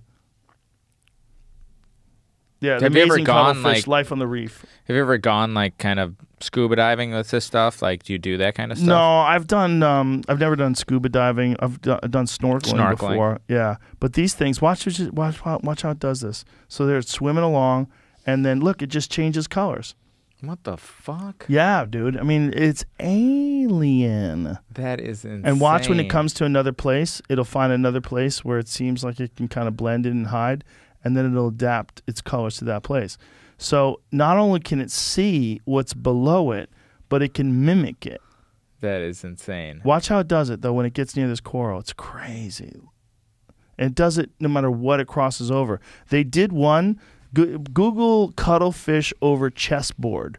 They did one where they tried to put one over a checkered chessboard. To see it change. And it panicked. It's like, what is this? And you see it try to imitate the squares, and it's kind of freaked out, trying to figure out what the squares are and how to imitate, because you're imitating something that doesn't exist in the ocean, which is right angles. Yeah. Right angles and very peculiar bright patterns. Yeah, black. And symmetry. Solid black. Yeah. White. And solid symmetry, too. So watch this. So here's the cuttlefish. The cuttlefish is trying to figure out what is going on here. Like it tries to... Oh, that's interesting. Isn't that crazy how it uses its skin? See, it's trying to figure out how to be... that black and white. What the fuck? Yeah, it doesn't exactly know what to do. That is But look crazy. how it developed. Go back a little bit. Look how it's doing there right there. It's making it like a zebra. So it knows there's black and white, but it doesn't have the ability to develop those right angles in its repertoire. Wow, That is nuts. Isn't it crazy how it became a part of that couch? Yeah. Just so bizarre. It's so bizarre to me that there's, like, my understanding, maybe you know better than me, like, thousands or tens of thousands of species that we just don't even like know about, like the ocean, that it's just sort of like the ocean's like, a treasure like they trove find of that. something and then it's just like, oh, here's a thing we've never known about, like that. It just feels to me like that shouldn't be the case, like that we've found everything. Well, like, we I can't definitely haven't imagine. even explored 90-something%. I think we've explored 10% of the ocean. See if that's correct. If I had a guess, I think that's what the most recent estimate is, that we've explored somewhere in the neighborhood of 10% of the ocean. Like that's bizarre to me. That, It's so like, big. It's 3/4 of the Earth. But it's still like. It's 3/4 of the Earth, and we can't breathe in it. It kind of makes sense. Yeah, It's amazing we've explored 10%. that's true. I mean, That's what true. the fuck are we? We have submarines, and we go down. You know. It just, yeah. I mean, but there's a bunch of stuff that they still find also in sort of like African places like that too, don't they? Like kind of tree frogs and things Yeah. and stuff like Yeah. that, and in the rainforest and like crazy shit like that. Yeah. Like, I don't know. It's just mind-boggling. This now says we're up to maybe 20% because it Oh. says more than 80% of the ocean is unmapped. So reverse math says Yeah, that's mapped though. You know, like mapped and explored. Like there's a difference between our understanding of like what's the surface and the depth and how to map it out versus knowing all of the biology that's under the surface of the water. Do you fish Yeah. or not really? Yeah, You're fish. into that. I love fishing. Yeah, What kind of like fishing? Is there anything in particular that you like? Like fishing for, or just? I like all kinds of. I like freshwater, saltwater. I like all kinds of fishing. Yeah. And is it like sort of normal or like crazy marlin? No, I like things I eat. You know, if I catch something I want to eat. More Eat like something. chill, like sort of just kind of going out in a boat and fishing or Yeah, whatever. it's fun. It's just like a thing I do with my kids too. My kids enjoy fishing. And whenever we go on a vacation, we try to get some fishing in. I don't see. That's another thing where it's like I don't know how to do all the like hooks and stuff. It's not hard. And so it's like my kid like had a fishing pole and it just got all tangled up real fast. And it was just... Well, you learn. It's not complicated. Morons know how to do it. Think That's about all true. what That's you true. know with all these 3D programs. You know. But when things get tangled up too, I get really frustrated and it's just like, okay, God damn it. The key to that stuff is to not ever let it get to the point of being tangled. So you have to think about it. It's called a bird's nest when it gets all tangled up in the reel. Yeah. But it's way worse with a casting reel. See, with most people have what's called a spinning reel or a spin casting reel. You press a button and cast, Yeah, just let go of it. or you pull the thing back. You pull the That's what loop this back was, and but it was like cast. a $10 one, so it was just probably like a total Yeah. piece of shit. You Like, just need to get someone to show you how to do it, and then you know the with bait casting is you have to actually feather it with your thumb. So what you do is you hold your thumb down on the reel and then you cast. It's more accurate though, and then you can kind of control how far it goes with the pressure you put. on the line. On Oh, the that's on the line, line. That's yeah. what's like keeping it from like going. I see. Yeah. That's interesting. But when you let it go, just let it go, let it go. It It'll spins just go. out. It spins out of control, and then it gets fucked. 'Cause I then see. then it becomes what's called a bird's nest, where it's all just like chaos. Yeah. Yeah, but that's my favorite way to fish with bait casting reels because it's so accurate. So like if you're fishing for bass, like and you're near say a shore and you're casting into where these lily pads are, a good angler who's really good with a bait casting reel can kind of place the Super lure accurately, pretty like, close. get Yeah, it, well, you're like, real good. And it depends upon the weight of the lure and the pound test of the line that has a factor. And it's one of those things you develop a feel for. Like if you had a bag of rocks and they were all the same weight, and you just threw a rock and you're like, all right, throw it this hard, it goes that far. If I throw it this hard, and after a while, you would get a sense. Okay, now I know how far that rock's going to go. If I Sure. like a baseball is a perfect example. Yeah. Right. A baseball is a uniform size, a uniform weight, and you know that if you throw it at a certain way, it's going to go a certain distance. And people get super accurate with it. Right. Pitchers are fucking super accurate with baseballs. You can eventually get pretty fucking accurate with a bait casting rod once you get. But it's a developed thing. It's like you've developed this ability to do digital art. Some people have developed this ability to do fishing. Sure. Yeah. No. Do you fish like around here? Is there like a lot of like good There's plenty of places, Texas is a great place for bass fishing. Yeah. Yeah, we've got like a little pond behind our house.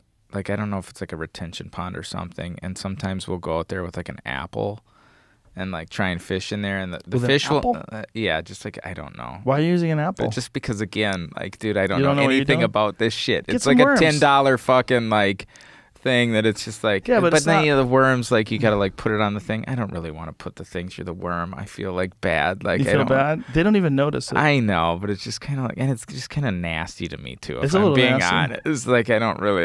That's why you get fish, though. You cast, catch the fish. It's exciting. So we've thrown the apple chunks into the thing, and the fish will bite them a little bit, but there's no chance in hell we're ever gonna like catch a fish. Like I feel No? bad Just for my wasting kid. time? I don't. Do Do you you- think we're gonna catch a fish with these apple chunks? Not with that attitude. How long do you usually go fishing before you catch something? It depends on where you go. Some places it just takes a few minutes. Oh, really? Yeah, and if you I know could what do you're that. doing, I could do that. Well, also if you're using bait, right? If you're in That's a true. pond and you're using bait, not that hard, man. You get a piece of worm, you put it on a hook, you have a bobber, you cast out. Your kids will love it, and the bobber's fun too because you see the bobber moving. Yeah. It means You got to bite. I like, did it. "Ah." My dad took me as like a kid. It's just sort of like I don't know. I just don't know that stuff. Like it is, and we'll go out with my dad sometimes, and Using he'll like apples for bait. Apples work great. Oh, Yeah, that's the thing. I don't think they're put on the like hook right. apples know. work great for bait. There's multiple sides saying it. Really? Yeah. Interesting. I It's wonder not what you because catch. What kind of fish you catch with apples? This one says catfish. Another one Oh, says that makes carp will sense. eat it. Carp makes sense. They eat vegetables or they eat plant. I don't know what matter. type of fish these are. These are probably like nasty, like fucking like. Maybe they're not. Maybe you're judgmental. They're small though. I don't. Sunfish. They're probably sunfish. Big- Yeah, I think if you panfish. saw this body of water, you would probably think they were There's nasty a crazy fish. video on Tim Kennedy's Instagram of this guy going fishing. Let me see if I can find it. I'll send it to you, Jamie. Maybe you can find it. It's the guy's fishing, and as he's fishing, and it's not a big place, a fucking enormous catfish comes up and grabs the lure. I mean, it looks like the catfish is 7 feet long and like 250, 300 pounds. It's Those so catfish big. are crazy, and the people who like grab them or whatever.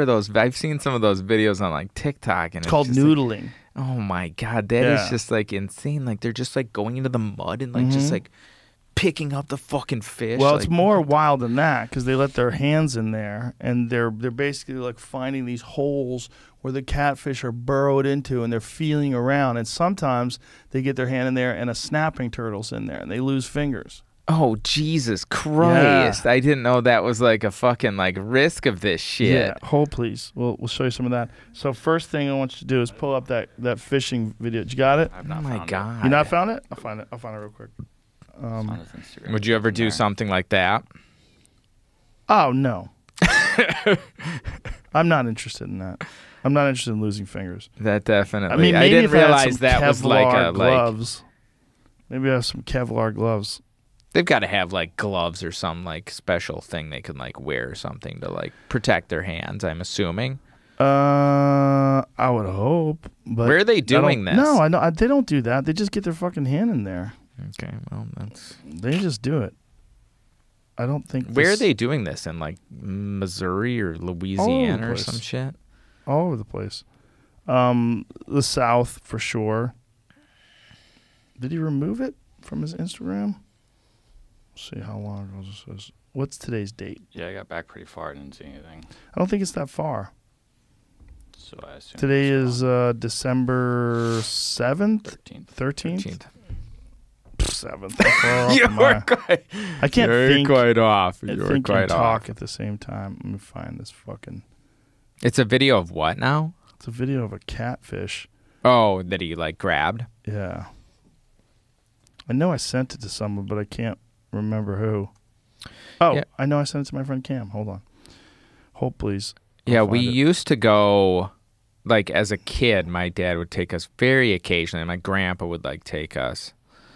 And I think we were catching, like, perch or something like that in Michigan and, like, Wisconsin. But it's definitely been a while. Well, it's one of those things. I mean, if you want to do it, it's here. I found it. I'll send it to you, Jimmy. Why didn't it do that? Hold on. Oh, it's been removed. Mm-hmm. That's why. Huh. Yeah, I started. Thanks, searching Google Obama. for it. Like catfish steals. No, fish look at or- you can see it in the window, but you can't click on it for whatever reason. It's still you can still see it in my phone in the window. It's not helping everybody else. Oh my God. Yeah, exactly. What the fuck? What the fuck? It's so big. Yeah, I wonder why the That's like video's a fucking removed. like Jesus Christ. That is massive. That's like a fucking Wonder why the video's horror removed. film shit. Oh my God, that's a big catfish. It's crazy huge. I wonder. Wow. Isn't it weird, Jamie, that you can still see it on my phone in the window? But then when you click on And it, then it I looks like click the on link it, is it says dead. the video. No, it says it's been removed. Maybe it was removed and that's just a cached version of it. It must be, That's crazy. That is no fucking joke. but it's annoying because when I click on it, I get this. Nothing.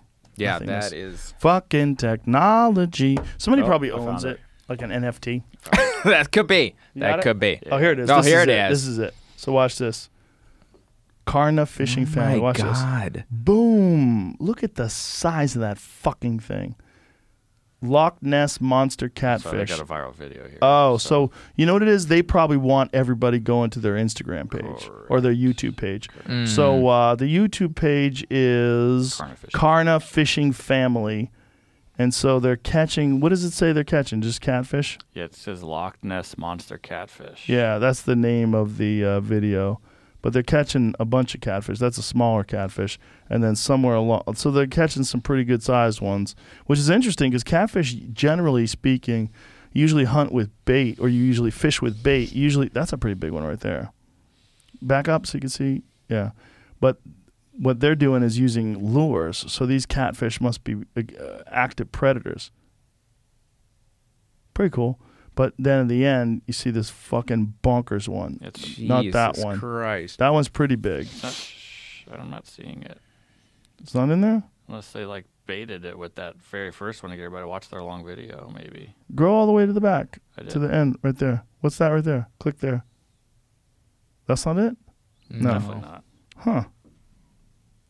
Oh, these fucks. So it's not even in there. It's somewhere, but it's definitely at the beginning. No. Oh, there there it it is. is. There it is. It's at the very Oh beginning. my God. So it's only at the very beginning. So it's almost like it's not really there. That is definitely crazy, though. Whatever. It's large fish. The end. But do you have a desire to learn these things? Or do you just Not don't really. give a fuck? No. Then why half-ass it? Yeah, it's one of these things where it's, well, I feel bad because it's like my kid likes it, like occasionally. Well, you could know. hire somebody, like a fishing guide, and then they do I would all like the to do work. that, like kind of like go Yeah. and do like deep sea fishing or something like that. We'll do something that's like easy. that. Or like, you can. They have people that do that in freshwater fishing too. yeah, that'd be cool. Like I would like to like do those things because I find them like interesting to sort of like learn about these things that I know nothing about, but it's sort of, it's not something I am gonna go do myself. Exactly. But I like going on even like a hunting thing like that. Like I would never really go hunting myself. But honestly, I wouldn't mind going on a hunting like trip with somebody just to sort of like learn about it because it's just something I know nothing about. So it's like very like interesting to me to learn this sort of like subculture and sort of like rituals and kind of like this is a techniques barracuda behind it. Oh my that my God. kid caught. Jesus Christ. Yeah, isn't that awesome? That is You fucking can't eat those, though. no joke. That is that's as big as her. That's huge. Yeah, she was pretty pumped. But they take those. Oh wait a minute, that is not a barracuda. Is that a wahoo? Yeah, that's a wahoo. Where was that? That's a wahoo. Sorry, my other kid caught a barracuda. That was in Hawaii. Okay. The thing about the barracuda is you can't eat it, so they would use it for bait to catch other fish. Because barracuda apparently they eat so many fish that they're toxic. Oh, really? Yeah. Oh, the mercury or I whatever don't know is what so it is. high. I don't know if it's mercury. I don't know what it is, but there's something about there's a possibility that's fairly high that you can get. They're actually poisoning. toxic. Okay. That's I don't know why. interesting. Because most fish eat fish, so it's weird that like that one would be. Yeah, I know. Whatever I they don't do. know that much about it. I don't honestly eat fish that much, but like I know some have some mercury or some shit where if you eat too much of them, That does fucks happen you with up. people that eat too much sushi. If you get crazy Yeah. and eat sushi all day every day, you can get sick. Yeah, that's like, and I don't know that much about it, but yeah, I'd like to like do stuff like that because it's definitely it's just a cool experience, and it's sort of like I don't know. It's Are just, you overwhelmed time-wise with this day-to-day commitment of producing art? Because you produce one piece every day. And do you do everything solo? This is a question that Jamie actually had. Do you have people that work for you that help you create these things? Yeah, now we do. I definitely, because I've been starting to build like physical things like this. So my brother works with me now. He was like a engineer at Boeing, and he quit his job when this shit started blowing up like a year ago. And so he's been like working with me and sort of like making like, I don't know, did you see that Human One thing that I did? It's like a big sort of like box that's like rotating with like a bunch of like screens on it. Yes, I did see that. So that pull that up, Jamie. That is like a big like sort of like, you know, 7 foot tall sort of like structure that you know, he engineered, and we've got like there it is. Pretty dope. Like 50,000 square foot space in Charleston where we're building out like a gallery and building out all kinds of like crazy shit, like fucking crazy robot shit. That's and like dope. Yeah, there's gonna be some fucking weird shit, dude. We've got some that's cool. fucking crazy shit planned that's sort of like, again, moving into the like sort of like physical realm to make like using technology to make art that I don't think anybody else is going to make unless I do it. Nobody else is like, I need to make this fucking weirdo pervert shit. So I feel like I'm the only one doing it. It is weirdo pervert shit. Do people psychologically try to examine you? Like what is wrong with you? That's a funny thing that like people, they bring so much, and I'm sure it's no different with comedy, that people bring so much of their own experience to this thing that they think they know what it means. And it's sort of like, I honestly, a lot of the times, I don't even fucking know what it means. I'll make something and it's like, that's pretty fucked up. And like, even I'm kind of like, I don't even know why the fuck I made it fully. Right. And for other people then to come in and be like, this is exactly what it means. It's like, I don't even know what the fuck it means. What the fuck are you talking about? Like, that's what happened in your life, and you're interpreting it and just assuming a bunch of shit.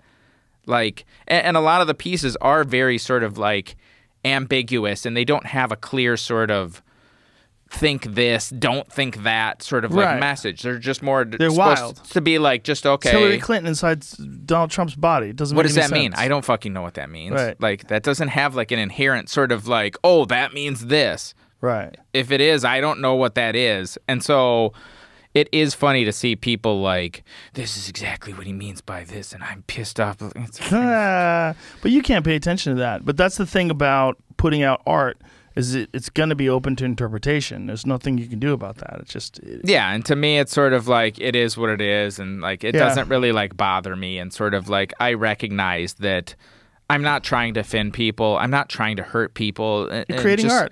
I'm just trying to like sort of like say what I want to say, and I very, very sincerely hope it brightens people's days. Like, why would I want to piss people off? Do people say things that make you think that it pisses people off? Like it definitely pisses a lot of people off. Like, what does piss people off? Well, when I make fun of Trump, that pisses a shitload of people off. And when I make fun of like, you know what that's like? The other side too, it pisses people off. Or when I post some sexual thing, people think they know what it means, and it pisses them off, and they think they're interpreting all this shit. And it's like, guys, it's just a bunch of dicks. I don't know what even means. Like, what are you talking about? Like, it's just even art. it's just a bunch of fucking dicks. I just made some dicks. Like, we don't need to like. There's no way you could know what that means. I don't even fucking know what it means. Just a bunch of techno dicks. Like. But isn't it funny, though, that people want to look into it and decide who you are and what you mean, and have all these value judgments 100%. And it's sort of like, it's very bizarre, because it's like they'll say things about me, and it's like, it's this, I'm sure you experience the same thing. It feels like out of body, where it's like, that's not me. Who the fuck are you even talking about? If I can help you with that, you can't worry about what other people think about you. You can kind of take it in a little bit and try to think maybe there's I'm the venom. putting the venom. Yeah, maybe I'm also putting something out there in a way that people are getting a negative impression of me, or the wrong impression of me. But a lot of those people are just choosing to do that. There's some people that choose the least charitable interpretation of everything you do, no matter what. 100%. You have to realize that most of what that is people judging you at scale. Right? Because what do you mean? At scale, there's so many people. Oh, yeah. Just because there's so many people, a certain percentage of them will always not like you. Right. Yeah, 100%. I've kind of accepted that it's sort of like, okay, if you have 1 million people love you, there's going to be 10,000 people that fucking hate you. Period. Well, that's it. Especially now when they know that you're ridiculously wealthy from this stuff, and that all of these crazy things that you've generated are now very popular, and then they can hate you because they knew you when you were nothing, or when you were unknown. People love tearing down someone who they used to love too. That's a weird thing. They love you're going to get artists for sure that now look at you and your success, and they're angry at your success, and so then they'll say that you're contributing to the patriarchy, or contributing to the fucking the disgusting upper class that's ruling the earth, and you're mocking things with humor that really should be, you should be an activist and you should be doing what you're doing. But this is just what comes with volume. Yeah. You have millions and millions of people paying attention to your stuff now.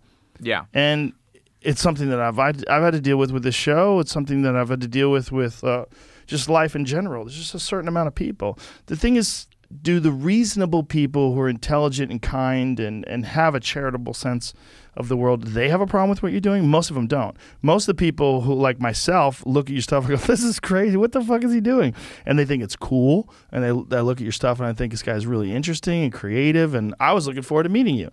I was like, this guy's got to be a wacko. And you are. Look at you. Look at you. In the best sense. But I appreciate that. I appreciate that. People looking to get upset too much. And to those people, I say, go outside and exercise. Please. Yeah. Just do something that blows off that steam. There's more productive ways of using your time than to get really angry at someone who makes art. 100%. And that's the thing, that it's sort of like when I see people getting, sort of attacking artists or attacking comedians or this or that, and it's sort of like, there's so much worse shit going on in the world, like that. It's sort of like, yeah, I don't know, like, especially when a lot of times these people are trying to make the world a better place. It's sort of like they have very good intentions, and sort of like my intentions are very good with this. I'm really trying to like brighten people's day and sort of like, sort of brighten the world and sort of push things forward and kind of make it a better place, and sort of I don't know. It's like we were saying earlier about stand-up. It's that the exchange is really beautiful.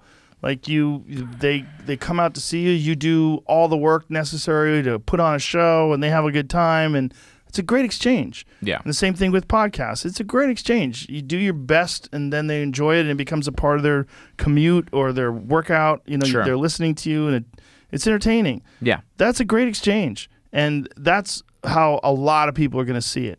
But there's always going to be people that are upset that you don't share their ideology, or there's always going to be people upset because they take the least charitable position or the least charitable interpretation of your position. Yeah.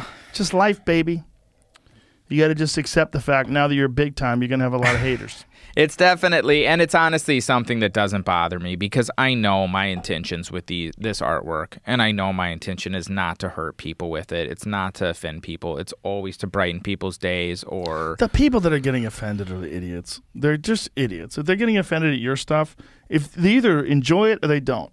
That's it. If you're getting offended and upset by it, go look in a fucking mirror. And What's wrong with you? that's the thing. I can see how people could get offended by it, because like some of it could be offensive, like the dicks, the whatever. Dicks. Like, yeah, it's dicks. It's like, but sometimes people are offended by swearing. And Yeah, it's but sort why of would like, they be offended by dicks? Does that really bother you? Well, they are. No, it doesn't jizzy. bother They're very me. jizzy dicks. They are jizzy dicks. They are jizzy. This guy knows what I'm talking I about. don't think I've ever heard that expression before.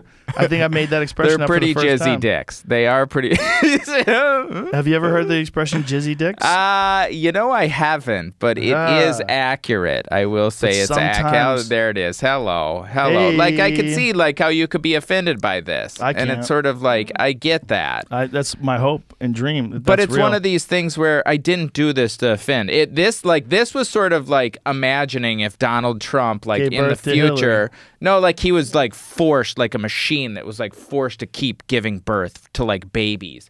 But the baby's Hillary. But the baby is Hillary, and the baby kept coming out all fucked up. And so he's continuing to have to like give birth to these like fucked up, like deformed babies. Is it because But he he's- only thinks about Hillary? It's Hillary's on his brain constantly. It's more just like humans have like we've got a super fucked up political sort of like system where it's sort of like that. It's like kind of like all. I like that other one with the cheeseburger in the middle of his brain. You slice his brain open, there's a cheeseburger in there. So this is kind of like assuming we've got these like machines in the future that are like out in the middle of the field that are sort of like processing food and like feeding it to pigs, and it kind of like slowly closes on this, like you put in like a cheeseburger and it slowly comes out as food for like pigs over like a course of like a long period of time.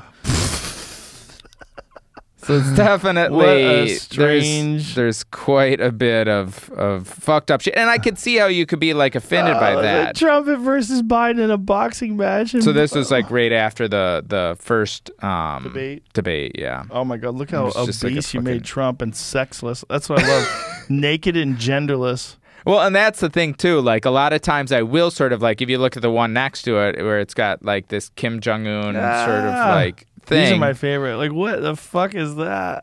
But that's the thing, and sort of like trying to play with like gender in like this weird way that even I don't understand, because that is such a like prevalent theme in society right now. Yeah. Gender is something that we spend a lot of time talking about.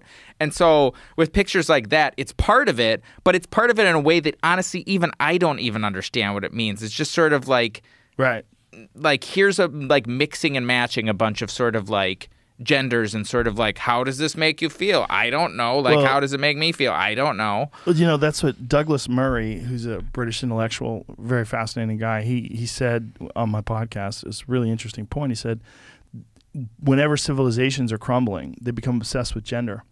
He said it happened in ancient Greece, ancient Rome. It's very interesting. Yeah, men become women, women become men. They swapped roles and places. That happened in like Rome? Mm-hmm. Yeah. Yeah, they became obsessed with gender, and it becomes a theme. And I'm like, why do you think that is? And I don't think he had a clear reason, but I think the idea is that they just start dissolving all of the predetermined boundaries that we've set out for our society, because almost like things we become so strange.